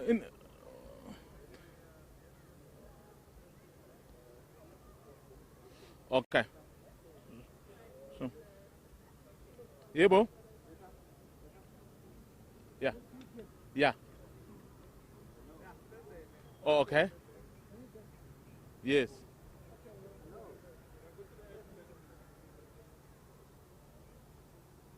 Oh, okay. Okay. So you're not gonna cross now? Oh, okay. Okay. No, it's fine. Okay. No, that's fine.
Mr. Chair, we apologize for the delay. The admin staff was trying their best to correct your file so that it must measure up to the chairperson standards. Yes, no, that's fine. I don't know whether they had finished or not, but I didn't want us to delay longer than 5 minutes because I had said we would be back here at 15:15, and I didn't want us to delay too long, because when we say we are going to be back at 15:15, we must be back at 15:15 unless we announce a further delay properly. So if they didn't finish, then they can use the lunch break to try and finish. Mr. Jonas, you are still under oath. I won't be reminding you each time we have had a break, but just do know that the oath you have taken will apply until you have finished your evidence. Thank you. Thank you. You may proceed, Mr. Mkwena. Mr. Chair, Mr. Jonas, I'm going to request you to please, when you read the documents, read them slowly. Okay. And then please also, when you give your clarities on any other issue, please do that slowly so that you can be able to follow your evidence. At some point, Mr. Jonas, you did interact with the Hawks. Is that correct? That's correct. Could you please share with us your interaction and the circumstances that led to you interacting with the Hawks? Thank you, Mr. Chair.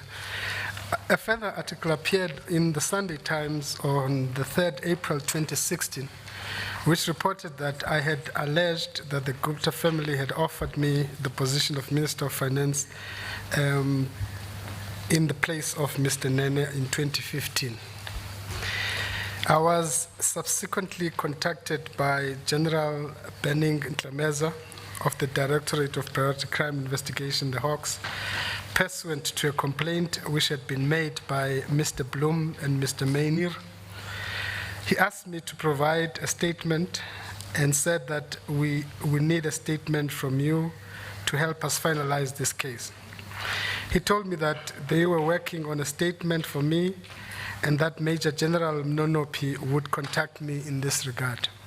Did you ask him at that stage what he meant by saying that to finalize the case? I didn't at that point. Okay, may proceed. I was subsequently approached by Mr. Mnonopi, Major General Mnonopi, also of the Hawks. She initially phoned me on the 20th June 2016 and informed me that she was investigating the complaints which had been laid by Mr. Bloom and Mr. Mainir. The spelling of Mr. Mainir is wrong, if you allow me to. Yes, could you please correct it? Should it be the same as the one in paragraph 52? Yes, it should be Mayner. Yes.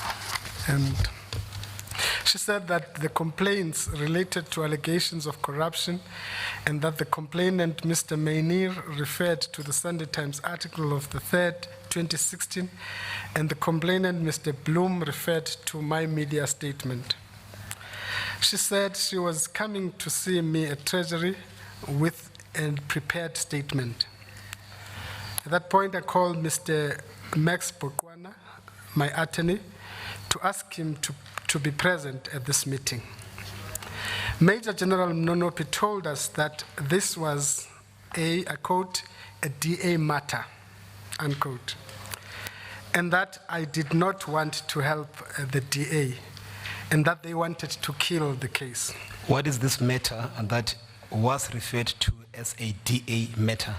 I assume the Mainir's complaint. Yes. She said that the statement had been settled by the advocate who was a prosecutor, I assumed within the National Prosecution Authority, who believed that it would kill the case.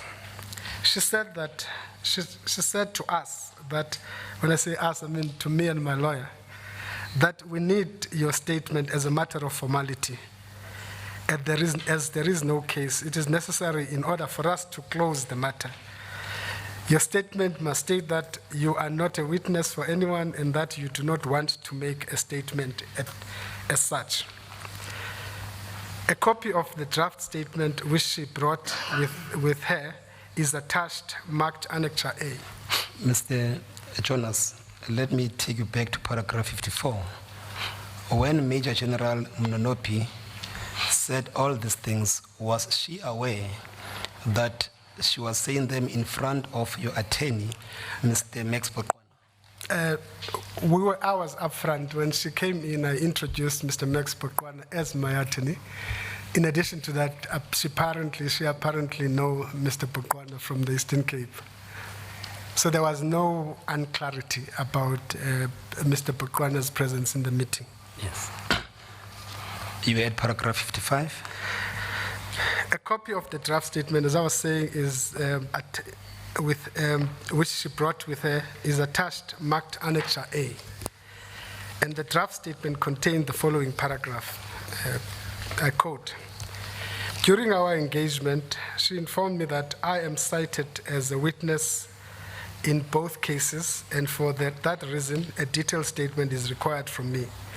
I responded to her that I am not prepared to submit a statement, as I never opened a case against anyone, and I do not intend opening any case. Further, I'm not a witness to any person. We, the investigating officer and myself, later made an agreement to meet as for such affidavit. Today I met with the investigating officer as arranged, and I still maintain my position that I do not have any statement in this regard. That is all I wish to say," unquote. And that was the statement we were asked to sign. Before you proceed, in that paragraph you are referring to the Annexure A. If you may please turn with me to page 122 of the bundle, Mr. Chair.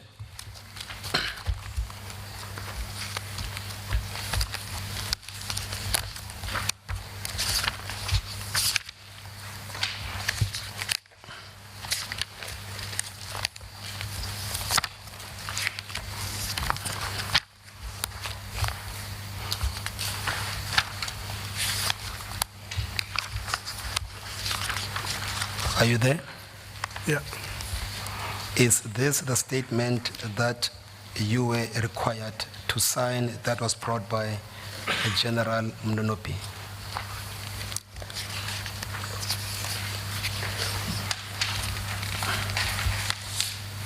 Yes, it is.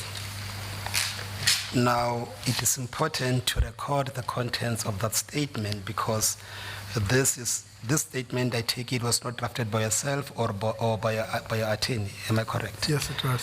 You were simply meant to sign this statement. Yes, I was. And by signing it, it would have meant that you agreed to the contents of that statement. Yes, indeed. Now, could you share with the chairperson the contents of the statement which you were required to sign by General Mnonopi?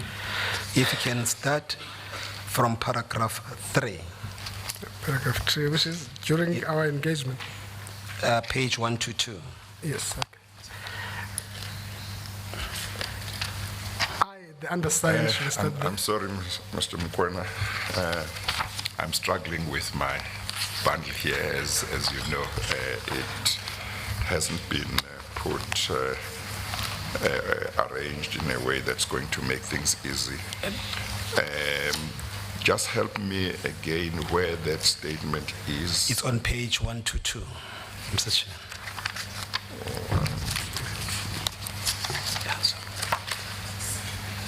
Well, yes. It's not. There is the pagination that has been done with a marker. Is that the one I'm supposed to follow? If you go towards the end of the bundle itself, Mr. Chair. Yes. And follow the pagination on the top right-hand corner of the page. You see the pagination that has been done by a marker goes up to page 94, and after that, or no, 95, okay. It's just that for a number of pages, it was done on the right-hand corner. There is, yes. But from a certain the point, pagination on the right-hand side is they there. do it on the left-hand side, so that's confusing. I thought it was corrected, Mr. Chair. Yeah, not yet. You said 122. 122, okay. And that will be on the top right-hand corner of the page. Maybe the pagination was started by a right-handed person, and later on a left-handed person took over. Yes. The old pagination reflects the pagination as at the court papers, Mr. Chair. Oh, okay. No, I've got it. Thank you very We much. apologize for that. Okay, thank you. Mr. Jonas, as I've said that, I hope that you are having a correct pagination. You are on page 122. I am. Yes. Is that the statement which was brought by General Mlonopi, Yes, which it is. you were required to sign? Yes, it is. Can you please read on the record from paragraph 3 of the statement for us to appreciate what you are required to sign? I wish to state that on 2016-06-20, I had a telephonic conversation with Major General Mlonopi of the Directorate of Priority Crime Investigation, who informed me that she is investigating 2 cases opened by one Mr. Dennis Victor Bloom of the Congress of the People and Mr. David John Menir, who is a member of the National Assembly of the Republic of South Africa. She further informed me that the allegations are of corruption emanating from Sunday Times article dated 13th April 2016, as cited by Menir, where the Gupta family offered me a position of Minister of Finance to replace the then Minister Nene, while Mr. Bloom made reference to the media briefing made on the 16th of March 2016 on the same subject matter. Proceeds during... I'm sorry, Mr. Jonas, before you proceed.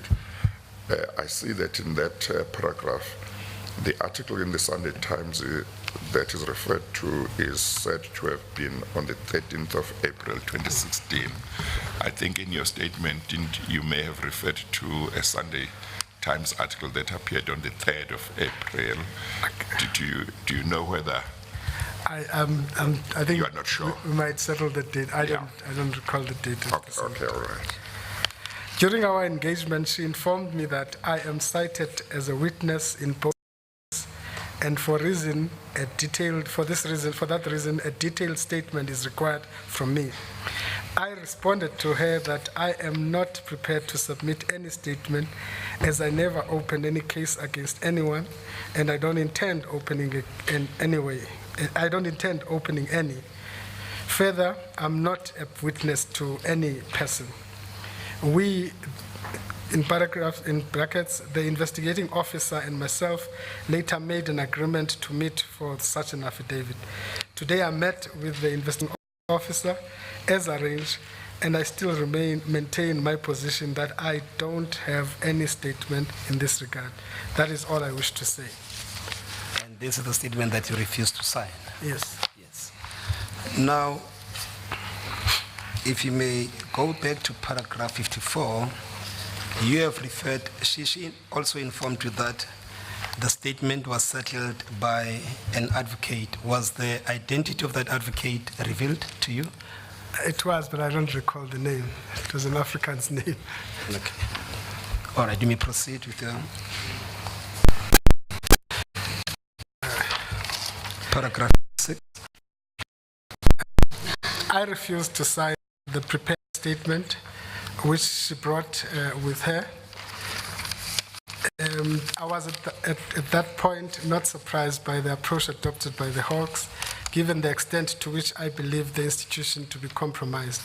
I did not accede to the request that I should not provide an affidavit. On the 19th July 2016, I provided the Hawks with a short affidavit confirming the content of the media statement which I had made on the 16th.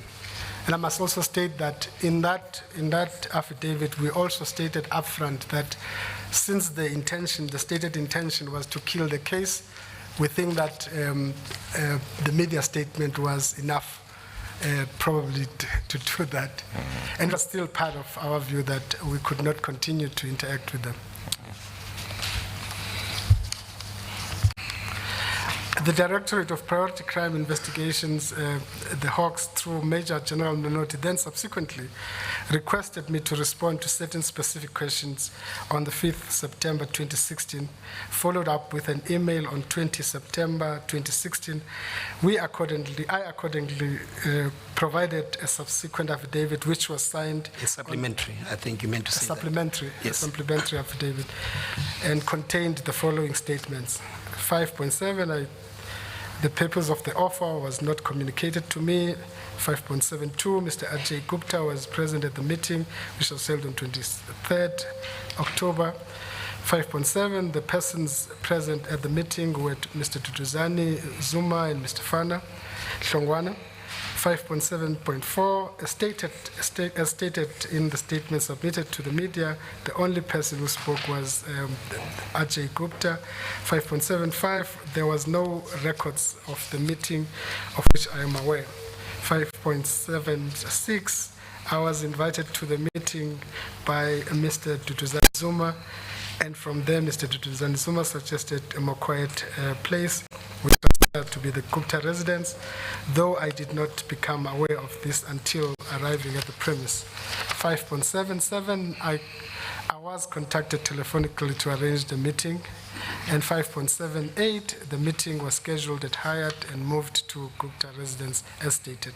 Now, what you have just read into the record were the answers to the questions that were specifically asked by the Hawks. Subsequent questions she asked.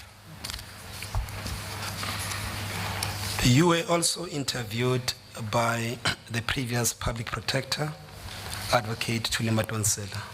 Do you recall that? Yes, I do. Yes. I will be referring you to certain portions of the transcript of your interview in order to confirm some of the aspects of your testimony. May I refer you to the bundle, page 25, Mr. Chair? Yes, thank you. Is that the one at 21? 25. 25. Yes. Okay, thank you. The interview, Mr. Jonas, starts on page 21. Can you see that? Yeah, There's something that seems to have been like page 26, but it's not very clear. Next to where 25 is written, you have got 5. It's a typed page 5. Typed, yeah. Yes. So, Mr. Jonas, do we have the same thing, you and I? Yes, I do. Okay. So is that where you are as That's well? where I am. Okay, all right. Yes. Thank you. And you were reading from the bottom of And page the 25. margins are on the left-hand side. Okay. I've got you now. Yeah, yeah. Those are the folio Yes, numbers. Yes. And what I was referring to is folio number 23. Okay. Line number 23. Yeah. Are you there, Mr. Jonas? Are you now with me? And I have already read the question that was posed to you by the public protector. And you also, if you go to page 26, the next page, Yes. it's double-sided. I can see. On the top, what was your response? Yes, I did. Yes. Now, if I may refer you to the same page, page 26. Go to line number 12. Yeah. And the public protector poses a question to you, which for your benefit, I'll read to you. It says that, okay, we would appreciate it, say, who was present at that meeting? Then on line number 13 to 18, you answered. What was your answer? I don't know the names of these guys, the guys, but I mean the meeting was arranged by Duduzane Zuma, and after long messages and calls requesting to see me, so I eventually agreed to see him. We were supposed to meet. I thought it was a meeting with him on the message. When I arrived at the venue for our meeting, which was at Hyatt Hotel. Now, you continue to answer that question on line number 23. At Hyatt, he suggested that after almost like talking things that were not very clear, and I was getting irritated, I said, Chief, I'm rushing to the plane. So he said, no, there are other people that we have to meet, you have to meet. I said, where are they? He said, let's go. So we jumped into his car and we went to see to this compound somewhere in that area. It is in an area which, in that place, then I found Fana Hlongwane, and then it was Duduzane who, I don't know, I can't read. Who is this? And the compound that you're referring to, which compound is that? It's the Saxon World, the Gupta compound. Yes. Now, the public protector, apparent from the transcript, did interview also in relation to what happened at the Gupta residence. And I'm referring also to the content of the conversation that took place at that place. May I refer you to page 29? Okay. And if you go to the bottom of the page from line number 18, are you there? Yeah. Could you please share with the chair what was your responses in that regard? Up until page 32. I'll tell you where to stop. Okay. So we're busy chit-chatting. This guy came in and he was like, he just interrupted the discussion and started saying, we have been following you, we have been investigating you, we know everything about you, and so on, and so on. He told me that the old man seems to like me, and so on and so on. So we called you just to check you out. And what was the reference to the old man? Who's the old man? President Zuma. Yes. And so the old man had, and they talked a little bit about the ANC politics, critical with this person and that person. Then he kind of went further. You must understand that we are in control of everything. We are in control of NPA, we are in control of the Hawks, we are in control of National Intelligence Agency. So we are in full control. And the old man will do everything that we tell him to do. So I was actually a bit puzzled, taken aback, and he said, so the old man wants to make you Minister of Finance. So I said, unfortunately, I do not want to be Minister of Finance. And thus far, this is what you also related to the chairperson today. Yes, I did. Yes, proceed. So he said, no, you have to be a Minister of Finance because we want that. And you would have to work with us. And if you work with us, you will be very rich. And we can immediately offer you 600 million. He pointed it to Duzani. He says, and then he said, he has a house in Now. We built him a house in Dubai. He has already been there. The offer is safe. Whatever happens to you is safe. And he continues in that line. So he went on really in that kind of fashion.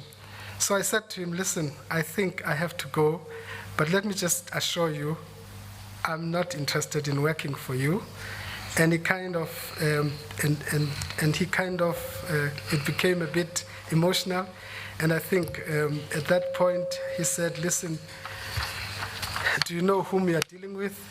So I stood up, and at that point, so he followed me. Just as I took a few steps, he followed me, and everybody stood up. It was like, I must confess at that time, he was on the verge of punching me in the face. But I took a few steps, and then he says, and it struck me that let me go back, let me turn. I said, listen, by the way, what do you do? Maybe it is easy to work with you, but tell me what you do. So he said at the moment, and this guy sounded very stupid, I must say, because he said at the moment we have about 6 billion from Fiscus in different sources that we are getting from Fiscus, 6 billion rand. We want to push it to 8 billion, and we think you can be helpful in that regard. So I said, can I suggest something? I asked. I will come back only when I am not in a rush, break it down. What exactly do you do? that would be nice to look at what you do so that I can make a proper decision. And he said, no, it is not, basically, it is not. You think it is illegal. He raised his voice, he said, you think it is illegal? Every that time we do in this, everything we do in this country, I think it is legal. We create jobs, blah, blah, blah. He went on. So I stood up and walked. So he followed me and pushed everybody to sit. And then he said, everybody must sit down. So he followed and dragged me into another, I thought it was a bar, into this bar. He says, do you have a bag? I can give you 600,000 now. So I said, listen, I don't want money. I don't want your money. I am leaving now, and I'm rushing for a plane. So let's talk when you are ready. If I recall your evidence, you say that at that stage, Duduzane, Zuma, and Hlongwane, Efana Hlongwane, were in the vicinity where they were able to hear what you were saying. Yeah. They were hearing all of this. Because the guy was very boastful and loud, by the way. It was not a low voice. Tuesday, I said, Tuesday I'm coming. I'm coming back from the Eastern Cape on Sunday. We can meet on Tuesday so that you can give me an outline of exactly what exactly do you do. He said, okay. He calls Duduzane, now arrange that he comes back on Tuesday. Tell him to bring a bag. So I walked out and said, Duduzane, can you take me back to my guys? And I, so they gave me this, and they said, no. Duduzane is still basically in a meeting. They are still having a meeting. So I should jump into another car. So I left the place in that car, but I phoned Nene immediately, actually, after that. Hey, and I said, hey, I want to talk to you, man. There's something strange that happened. Unfortunately, Nene had left for KZN, so I said I will see him here on Sunday. But we eventually met on Monday. So I gave him the account. I said, listen, Chief, these guys told me in no uncertain terms that we are going. And I just gave him a rough outline. Just to go back. On Sunday, because I was thinking, let me test this thing with somebody, because in my mind I was still not resigning at the time. So I phoned Praveen. He was in at the time. So I said, please, can you quickly see me? So I went to see him. I just gave him a broad outline saying something happened, and in broad terms, this is it, and I'm thinking about just tomorrow submitting my resignation and move out of this thing. So he said, no, you can't do that. You can't do that. Let's just sit and wait and see what happens. So on Monday, I informed Nene about the incident, so on and so on, and he equally jumped and said, I want to resign. I said, no, you can't resign. Let's stick around and see these things go, how these things go. So that is in a nutshell, and I give you the dates. I can give you the dates. I think you can see a couple of texts from Duduzane. Yes, and that's what you informed the public protector at the time during your interview. May I also refer you to some of the portions of the transcript of your interview in order to clarify some aspects of your evidence as well and to confirm what you have shared with the chairperson today. May you please refer to page 41? Yeah. You'll see page 41, there is a typed page 21. Are you there? Yeah. Are you there, Mr. Jonas? You say 41? 41. No, 41. 41. Okay. I was simply making it easy for him that there is also a typed page 21, a numbered typed page 21, but paginated 41. I think it's the same, Mr. Jonas, arrangement like the page 25. Yeah, so, I've got it. I've got it, Mr. Chairman. Thank you. But before you proceed, Mr. Mokoena, to the extent that the witness said before the former public protector what he has already told us, would there be any need for him to repeat? Shouldn't you only ask him if there is something to clarify? I saw that part of what, quite a substantial part of what he was reading earlier on is something that he had already told us in his statement.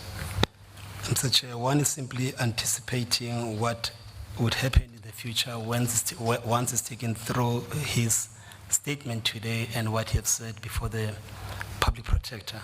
But if we are comfortable that maybe those issues would not arise, one would not have to deal with those specific paragraphs. No.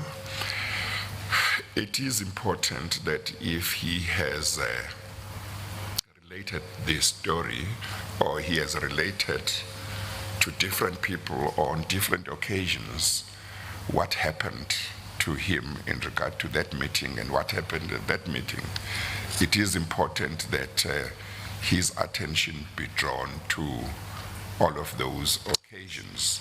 But what I'm suggesting is that it might not be necessary for him to read again exactly the same thing. What you might wish to do is to let him confirm that, for example, the transcript yes. relating to his interview with the public protector correctly reflects what he said before yes. the public protector, save in the following respects, if those have been picked up, yes. or you can pick them up and then ask him about those so that he can just clarify those. That will short-circuit his evidence. Yeah, thank you. Mr. Jonas, if you can go to page 21, back to 21. Page 21. Yeah. Of the document starts from page 21. That is where your interview begins with the public protector. Yeah. And it goes up until page 89. Yeah. Did you have an opportunity to read that transcript? Yes. Does it accurately captures your interview with, I know that there are places where it says indistinct. We understand that there might be typing errors, but does it capture the essence of the interview between yourself? Broadly, yes, sir. Broadly, yeah. Yes.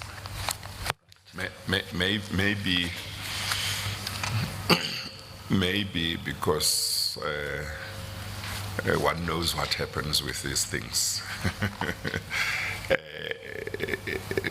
If Mr. Jonas hadn't had a chance to carefully go through that transcript and identify if there are areas that do not accurately reflect what he said, if he had not got that chance, maybe he should be given a chance to do so at some stage. That need not interrupt what we are doing. I'm just saying that because if cross-examination is allowed, he would be asked if there are discrepancies between what he has told this commission and what he may have told the public protector. So he needs to be given a chance to look at it very carefully and be able to say it is correct in the following respects, it is not correct in the following respects. But as I say, that need not derail what we are doing as long as he gets that chance at some stage. Yes, Mr. Chair. He has already confirmed, subject to what Mr. Chair have indicated, that he'll be given that opportunity to deal with it comprehensively at some point. May I refer you to page 90, Mr. Jonas? Yeah. 90.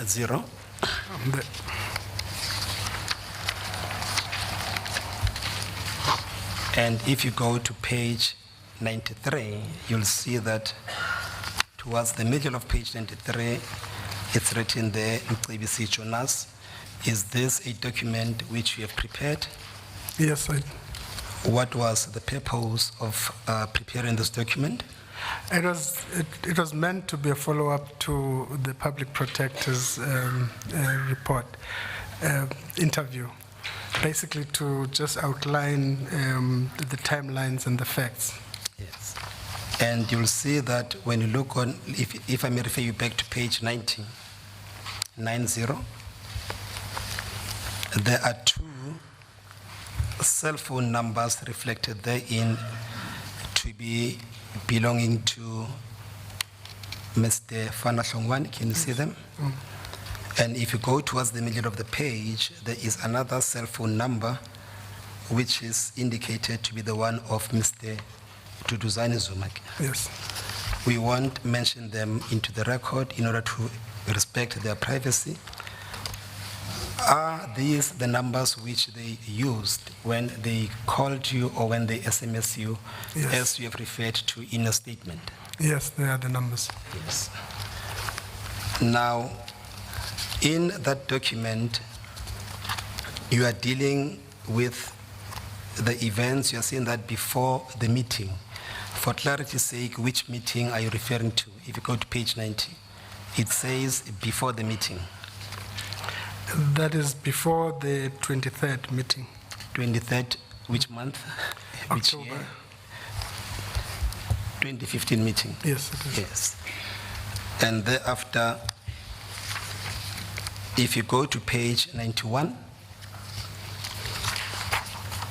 you are saying it's reflected there in content of the meeting. Is it the same meeting of the same meeting, 23rd? 23rd, yeah. October 2015. Yeah. And you record there in what transpired at that meeting. Yes. Now, if you go to page 92, to avoid you having to read these documents again, I'm simply confirming what you did. And if you go to page 92, you have a heading also there that says post the meeting. Yes. This is the post the meeting which you have already testified before the chairperson in terms of your statement. Yes. Okay. And do you confirm also the contents? Yes, of I that do. template? Yes.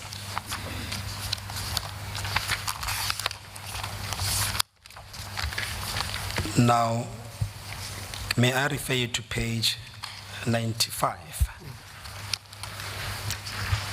of the bundle, Mr. Chair? On the left-hand side, there are 2 numberings.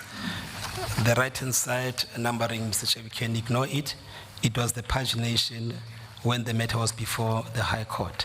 So we will be now referring to the left-hand side pagination. Mr. Jonas, do you follow? Yes, I do. Yes. Those affidavits, Mr. Jonas, they run from page 95 and they go up until page 121.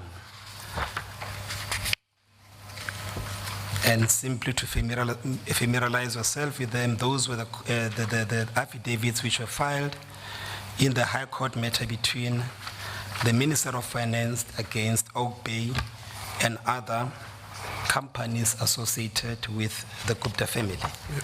Yes. Yeah. Now, if you may turn to page 96, you will see that is the affidavit which was deposed to by Mr. A.J. Kumar Gupta. Are you there? Yeah. I need to traverse with you some of the issues arising from these court papers which bears relevance to this inquiry. Now, could you please turn to page 94, page 97, I beg yours. And page 97, could you please read paragraph 4 so as we can appreciate the context upon which these papers were filed. It is a well-known fact. Page 97, paragraph 4. 97. Before I deal with this mischievous allegation raised and presented by Mr. Kodan, I need to read Page 97. You are at paragraph 6 according to my bundle. Paragraph 4. 4. Yeah, paragraph 4. Oh, okay. I have been informed by Ronika Rigavan, the acting CEO of Ogbay Group of Companies, that Minister of Finance, Mr. Pravin Jamadas Godan, thought it wise to refer to an alleged incident with his Deputy Finance Minister, Mcebisi Jonas, during October 2015. Yes. Before I deal with your affidavit responding to these affidavits, I need to capture the essence of Mr. Gupta's allegations in these court papers. May I refer you to page 98? Yeah. And then could you please read paragraph 10? It is a well-known fact that I record that I employed all reasonable efforts to be afforded an opportunity to address the then public protector, Advocate Thuli Madonsela, prior to the date of her issuing of her report. I further submit that it was on my instance and my request that the then public protector afforded me a single opportunity to address her on or about 4 October 2016. That opportunity so afforded was insufficient and clearly rushed. Yes, before we deal with your answers, can you also turn to page 98 and read in paragraph 11? 11. 99. Advocate Madonsela undertook to furnish me with copies of evidence given by relevant witnesses. I was indeed furnished with a transcribed version of evidence of Mr. Mcebisi Jonas and his written statement regarding the alleged meeting at the house in Saxon Well. Yes, so he's raising the issues that we are canvassing for the purpose of this inquiry. Now, can you go on the same page to paragraph 14 and read the same into the record? Let me commence this portion of my affidavit by clearly and unambiguously state under oath I have never met Mcebisi Jonas, not as alleged or at all. Yes, and the next page. The fact of the matter is that Mr. Jonas, with respect, blatantly dishonest when he suggests that he met with me or that I attended a meeting with him.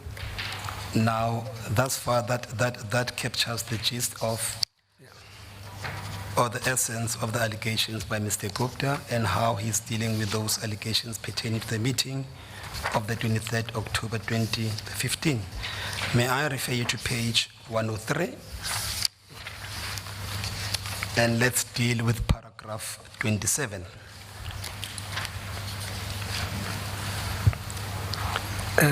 In order to support that, I have said herein I have approached Mr. Duduzane Zuma to depose the confirmatory affidavit with regards to the involvement in the meeting conducted by Mr. Jonas, with Mr. Jonas. Through his attorney, Mr. Christo Stockenstrom, I contacted Mr. Fanahlonga to depose a confirmatory affidavit regarding my involvement on the meeting. I append here to as annexures AG1 and AG2. The said affidavits to which the Honorable Court is kindly referred. Now, in that paragraph, Mr. Gupta places reliance on the confirmatory affidavit of Mr. Hlongwane and Mr. Duduzane Zuma. Am I correct? Yes. Before we deal with those confirmatory affidavits, could you please again remind us the date of the meeting at the Saxon World? It was the 23rd of October in 2015. Yes. Now, could you please turn to page 106?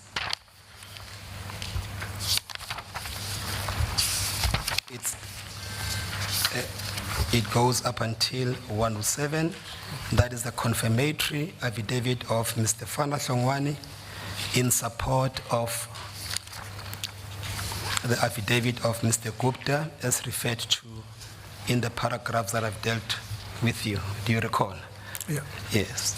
Now, please read paragraph 3 and 4 into the record. I have read the affidavit deposed to Mr. Ajay Kumar Gupta and confirm the contents thereof. in as far as it refers to any acts or conducts which I have been involved in and confirm the correctness thereof. Paragraph 4, further to the aforesaid, I confirm that Mr. Ajay Kumar Gupta was not present at any time during the meeting with Mr. Jonas held on the 25th October 2017. Now, that confirmatory affidavit refers to the 25th October 2017. Did you hold any meeting with Mr. Hlongwane No, I didn't. on the 25th October 2017?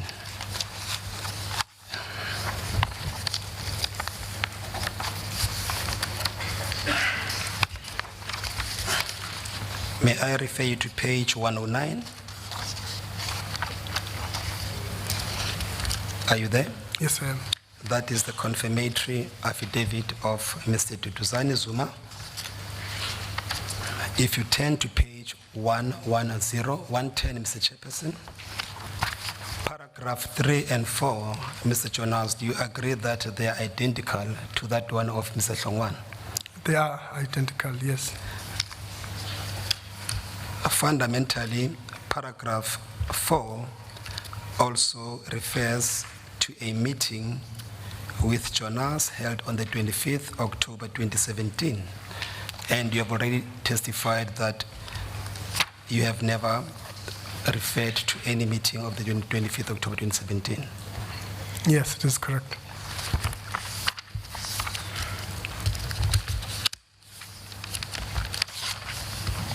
Now, may I refer you to page 112? I'm sorry, Mr. Mokoena, before you move to another page, paragraph 3 of the affidavit of Mr. Duduzane Zuma, and I think paragraph 3 of Mr. Fana Hlongwane's affidavit, they also both seem to be identical. Yes. Is that correct? That's correct. Yes. Now, paragraph 3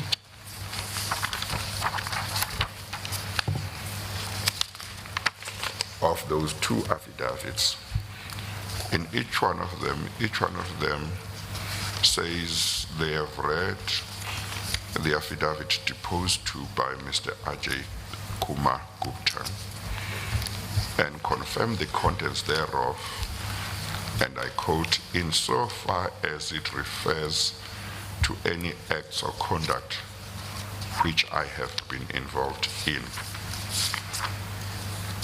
and confirm the correctness thereof. You may or may not be able to say this, but do you understand what they say they are confirming there, having regard to the contents of Mr. Gupta's affidavit? Does it make sense? It doesn't. It doesn't.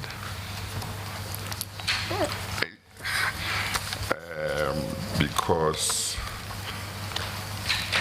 I didn't pick up, I may be mistaken, anything that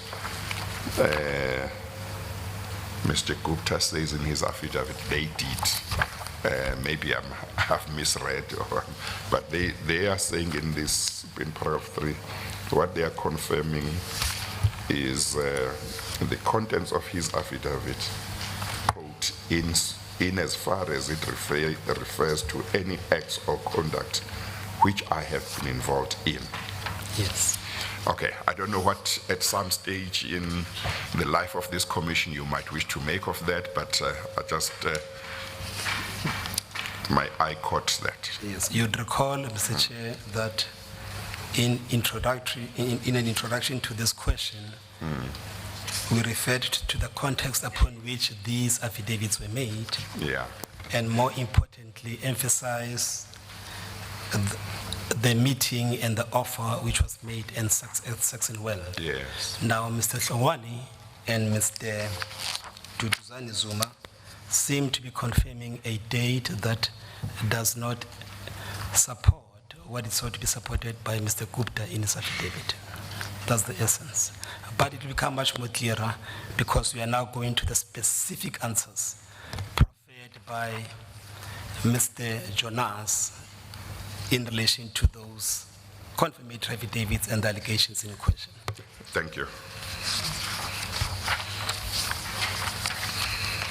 May I refer you to page 112, Mr. Jonas, in order to clarify the issues for the chair. Are you there? I'm there, yes. And then that document goes up until page 121. If you can go to page 121. Remember, the numbering, it's on the left-hand side this time, not the right-hand side.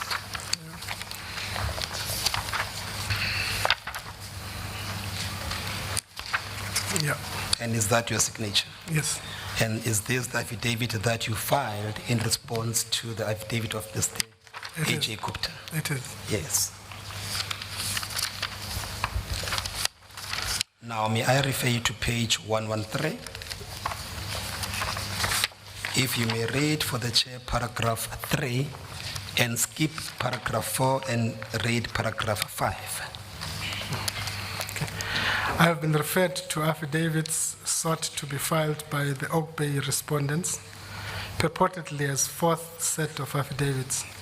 I understand that these follow not only the closing of affidavit, but also the heads of argument filed on behalf of the Minister and the Reserve Bank, and the bank cited as further respondents. The affidavits purport to deal with the minister's replying affidavit and the report on state capture by public protector. The latter was published over 10 weeks ago, but after the founding affidavit was filed. Now let's go to paragraph 5.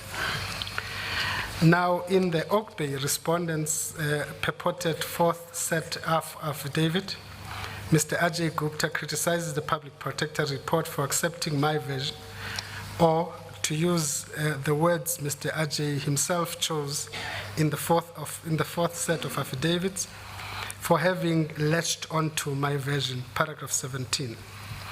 What Mr. Gupta does not disclose, however, let alone address, is that the public protector's report records evidence which contradicts Mr. Gupta's version. See paragraphs 5.24 and 5.25 of the report attached, marked MJ1. Mr. Gupta purported affidavit does not deny or explain this, nor did he do so in his previous affidavit filed together with the Oak Bay's main answering affidavit.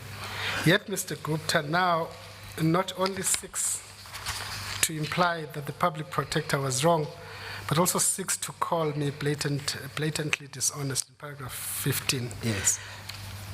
You also dealt with the confirmatory affidavits which were filed by Mr. Hlongwane and Mr. Duduzane Zuma. May I refer you to page 116? Yeah. Starting from paragraph 12 to page 1118, paragraph 16, that will clarify some of the questions that the chair were seeking clarity upon.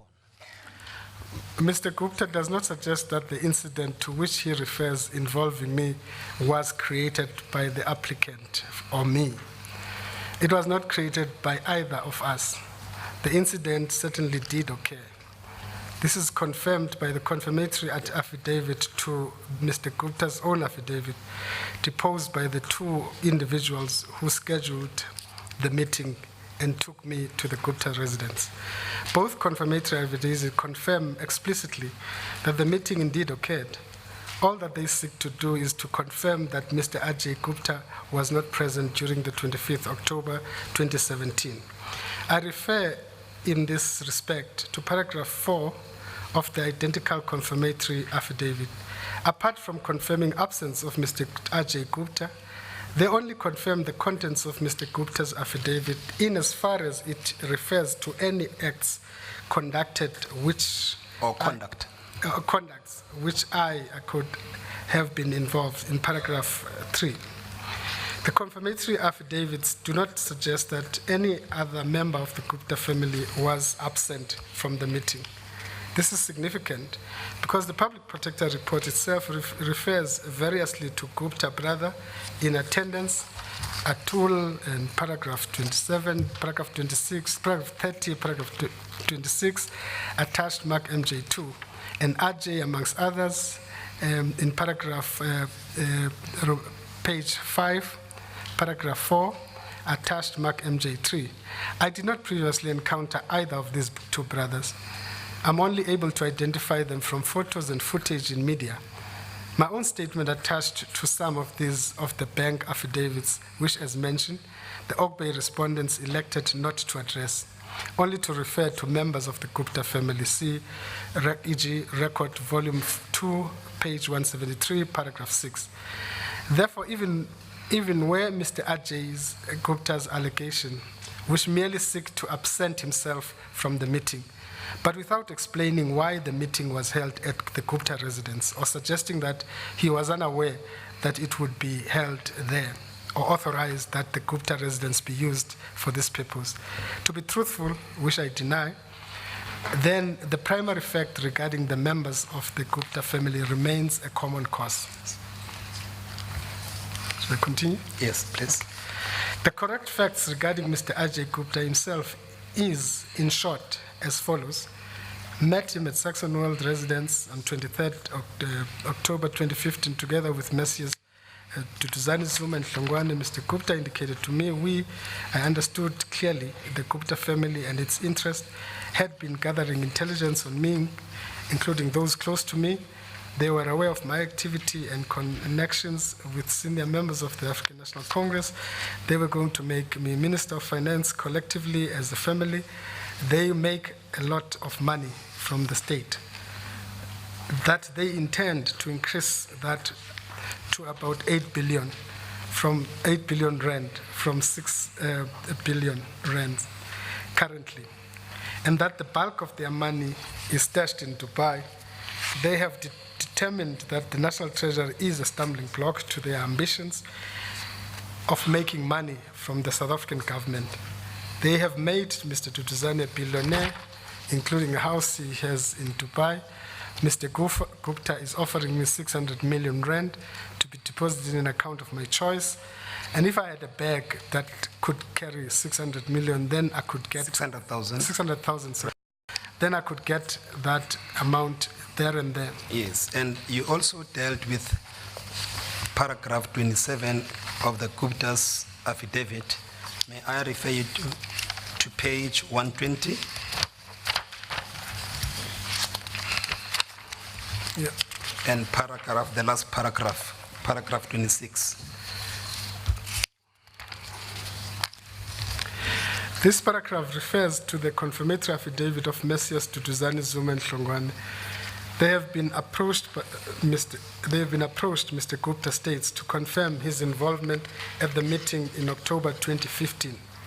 In turn, these affidavits state that Mr. Ajay Kumar Gupta was not present at any time during the meeting with Mr. Jonas held on the 25th October 2017. Paragraph 4 of both confirmatory affidavits, both identical in terms and both deposed at Table Bay Harbor. Even if one is to understand the reference to be to 25th October 2015 instead of 2017, then the confirmatory affidavits remain materially defective. This is because, as I have stated on end, as I have stated, and the Public Protector report records, the relevant meeting occurred on the 23rd October 2015. Therefore, the absence of Mr. Ajay Gupta at a meeting 2 days later in October 2015 fails to confirm the necessary allegation. In any event, as indicated above, as would be fully apparent to all three deponents, the key issue is that the meeting with the events I have described took place at Sasonwell compound, shared by the Gupta brothers and their families, and that a Gupta brother was present. Yes. Now, I want to take you back to your evidence that you adduced before the chairperson earlier on, and I'm testing that against the fact that, South Africa is a democratic constitutional state. If you may turn back to your statement in paragraph 2, you referred to the removals and appointments of certain officials, including yourself. What I want to know from you, is there any protocol that has to be observed, pertaining to the appointments of members of cabinet?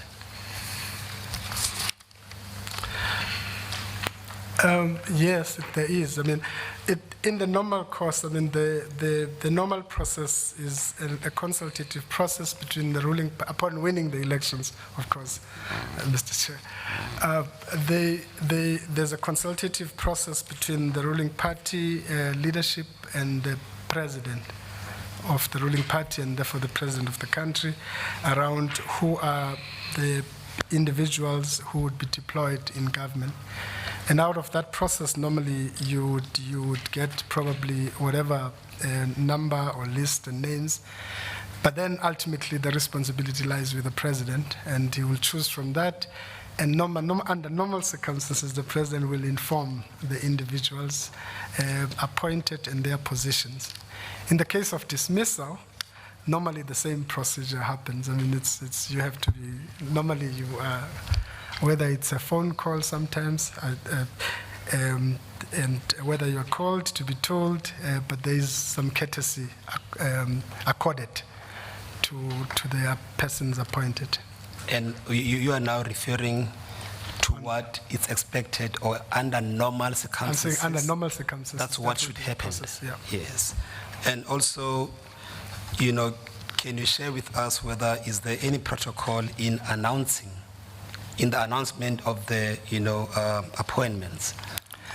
Really, I don't think that there is a strict protocol, except that normally the announcement is made after the individuals would be knowing that they are not making it or they are making it into. So it's normally not a surprise. Yes. That's the whole point I'm trying to make. Now let's deal with the removals. Is there any protocol in relation to the removal? It's the same thing. It's the same phenomenon. Courtesy, public courtesy prevails, that you have to be informed that you are no longer in that position. You're being removed before the announcement is made. I'm asking these questions against the background whereby either the removals or the appointments would usually happen at midnight or at 2 o'clock. The question is whether, from your own experience, do you know if in relation to the ones that you have referred to in paragraph 2, whether such protocol was observed? No, I mean, look, I mean, probably in terms of appointments, they were, but in the dismissals, my recollection is that probably Minister Nene was accorded the opportunity of being told after a cabinet meeting. But my recollection is that Minister Godan and myself were never informed. So we, in the midnight, in the comfort of our beds, probably, we were woken up by telephone calls saying, watch TV. Yes. Now,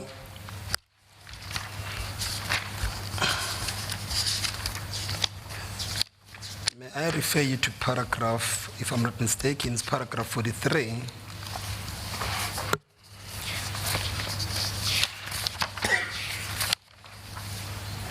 Of your statement.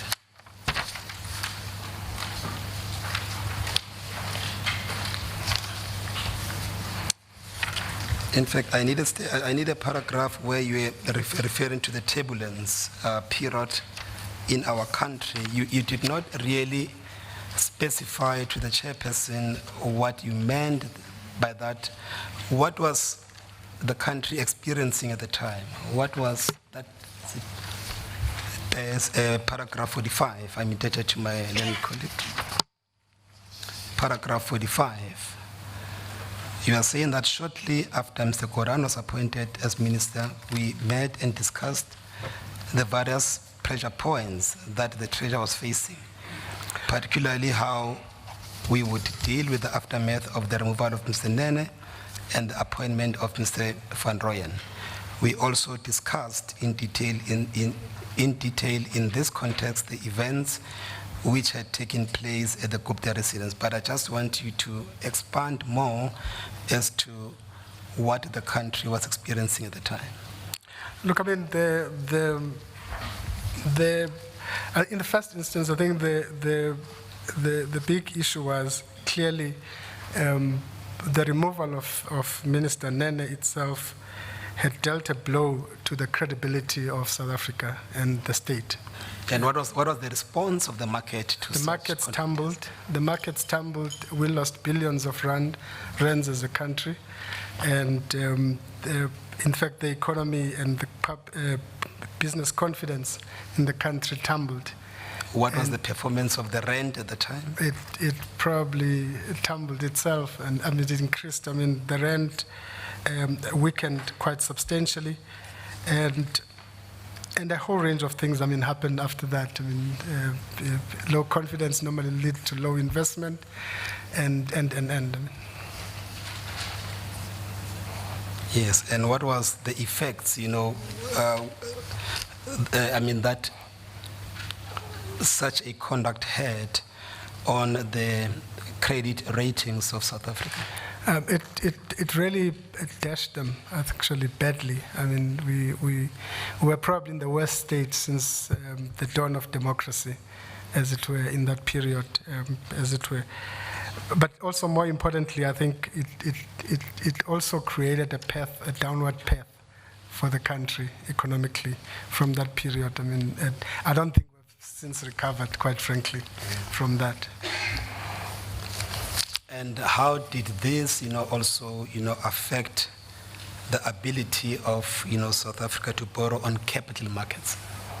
It had a negative effect on across the board. I mean, in financial markets.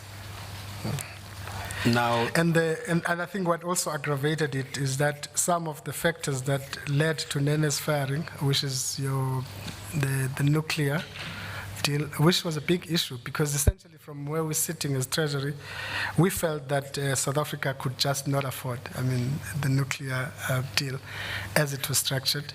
But secondly, also, there was also, I think, a moral, ethical question about public finance, whether you can, what kind of debt can you raise for future generations? And is it justifiable, is it ethical? And from our view, we thought that it was also not justifiable or ethical to actually raise that amount of debt for South Africa. And how did these, you know, events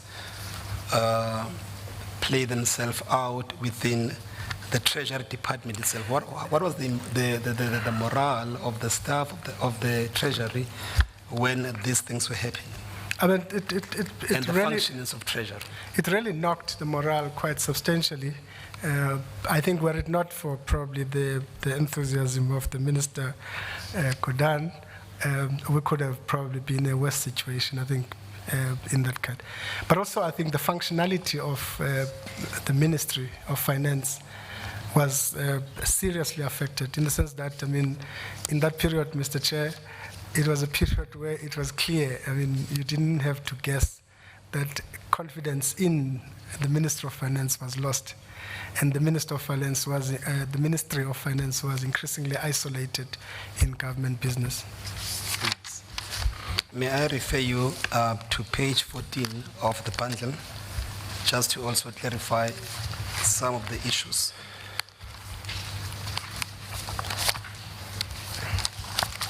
Page 14. Oh, lost it,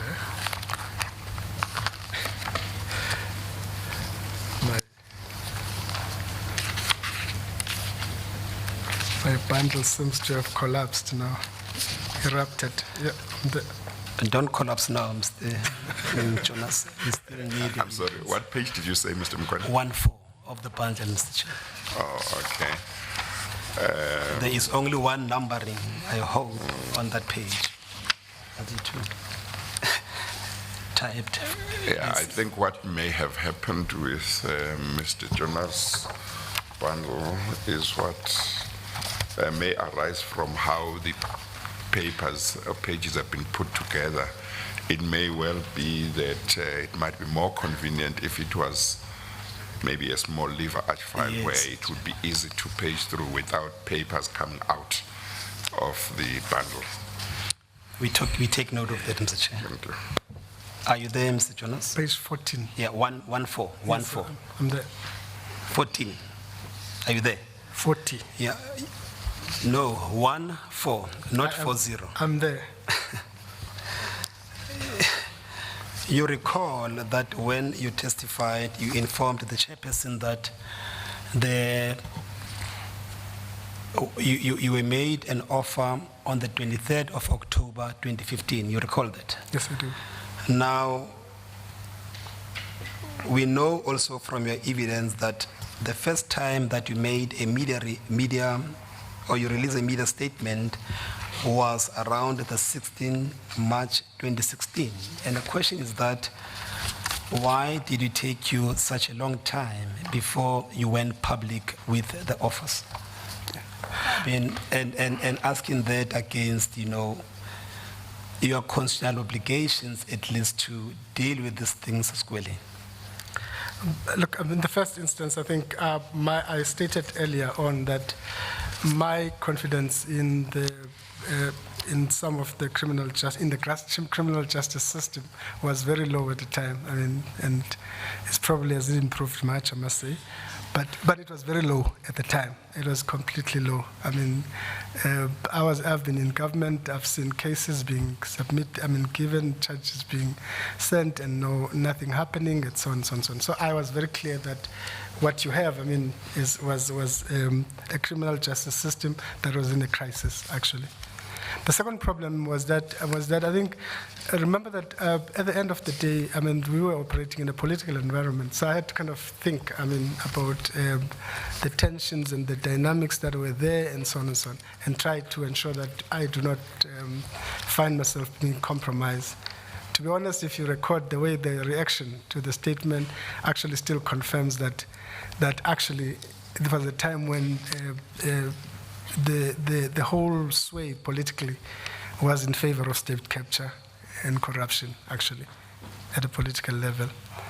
But thirdly, I think we in that course, we consulted lawyers, by the way, to actually ask them whether is there pressure to do this now at the particular point immediately, or whether we should kind of let the ride and eventually see. And we got legal opinion to say there was no real obligation in terms of time when we do it. And remember that also there was a reality of possibility of reprisals around this thing. So we were vulnerable. Now, may I refer you to page 134 of the bundle? Sure. Whenever I'm referring you to page numbers, I become nervous that we might not be on the same page. No, I've got it. You'll see that page 134, that document goes up until page 137. Is that your cell phone record, Mr. Jonas? Where is that now? Page 134. 34. Yes, that document starts from 134 to 137. I'm seeing that is that document, your telephone record, your cell phone record. I think it's the last document in the bundle. Yeah, yes, it is. It is. It is. Yes. Now, you recall that there are certain numbers which you have identified to be the ones belonging to Mr. Hlongwane and the one also belonging to Mr. Duduzane Zuma, you recall? Yes, I do. In relation, with reference to page 90, yeah. which was your timeline document. Yes. I don't want to go through the laborious way of dealing with this thing. If you go to those pages, you'll see that we've taken the liberty through you, as we are guided by you, that certain numbers were marked And there are markings in blue and there are markings in orange. Can you see that? Yes, I do.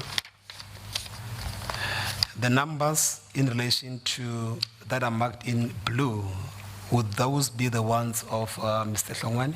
Yes. The ones that are marked in orange, would those be the ones of Mr. Duduzane Zuma? Yes, it is. Yes. And they appear throughout these 4 pages that you have annexed to the bundle. Yes. Yes.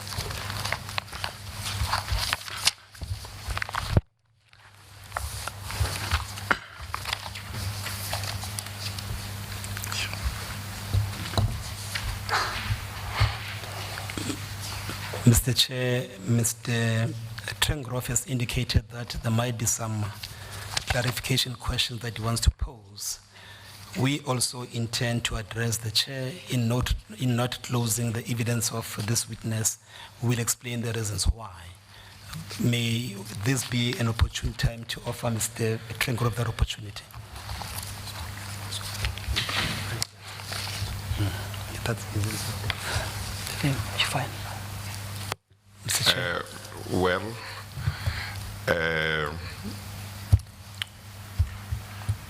If Mr. Trengov wishes to put some questions to the witness, he would have to apply. Number one. Number two, I'm open to persuasion, but I would be disinclined to allow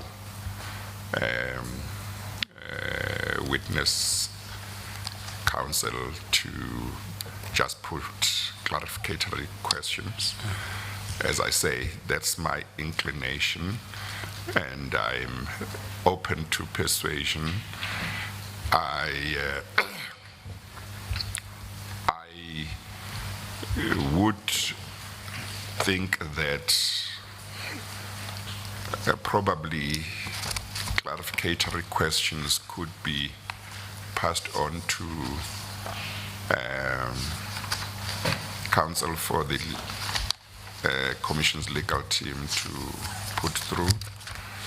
But as I say, I'm open to persuasion on the matter, and maybe during the lunch break there might be a way to discuss the matter between the Commission's legal team and Mr. Trengov.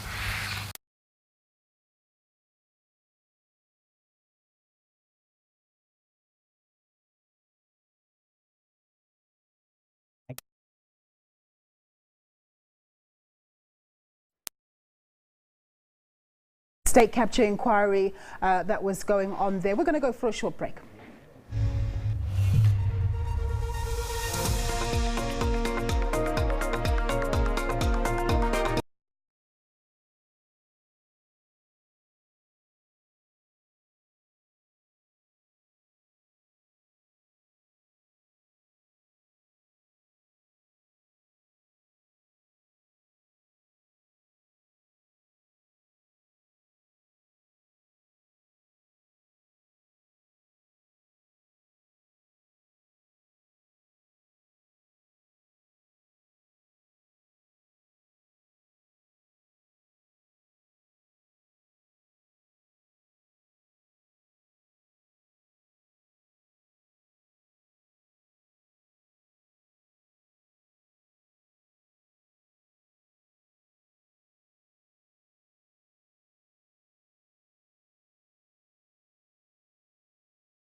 Which Mr. Trengov, if he seeks to put certain questions to the witness would be advancing. It would be a different ground.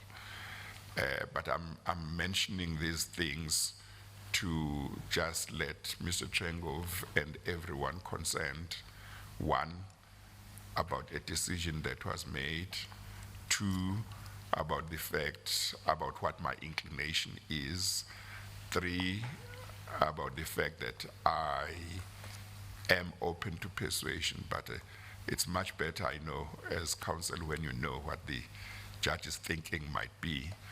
So my suggestion would be that during the lunch break, maybe some discussion as may be necessary would be taken, and then maybe when we resume, we can take it from there. Chair, if I may, just for clarification's sake. Yes, yes. My client has been so thoroughly led Yeah. that I don't have any further questions to ask. Oh, well, Mr. Trengov, after that statement by you, I think that really other counsel will realize that the legal team of the commission is doing a good job. Thank you very much. We are grateful to you, Mr. Trengov, for your cooperation. Thank you, Chair. Thank you. Mr. Chair, that leaves us with one aspect, and that is the issue pertaining to whether or not to close the evidence in chief of this witness. We would want to make submissions. Either we do them now or we can do them after lunch. Well, we are on my watch. We are at 9 minutes to 1. One, we want to use every time that we have to do the work that we have, we are called upon to do. But two, it might not make, in certain circumstances, much sense to try and use 10 minutes if you are going into a new issue. So I'm quite happy to let you decide whether you want to deal with that now or whether we should take an early lunch break and then continue after lunch. We would prefer to adjourn at the stage, Mr. Chair, in order to see also whether did I canvass all other issues. Okay, no, thank you very much. Mr. Jonas, we are going to adjourn and return here at 2 o'clock. So we'll adjourn the proceedings until 2 o'clock. Thank you. Please rise.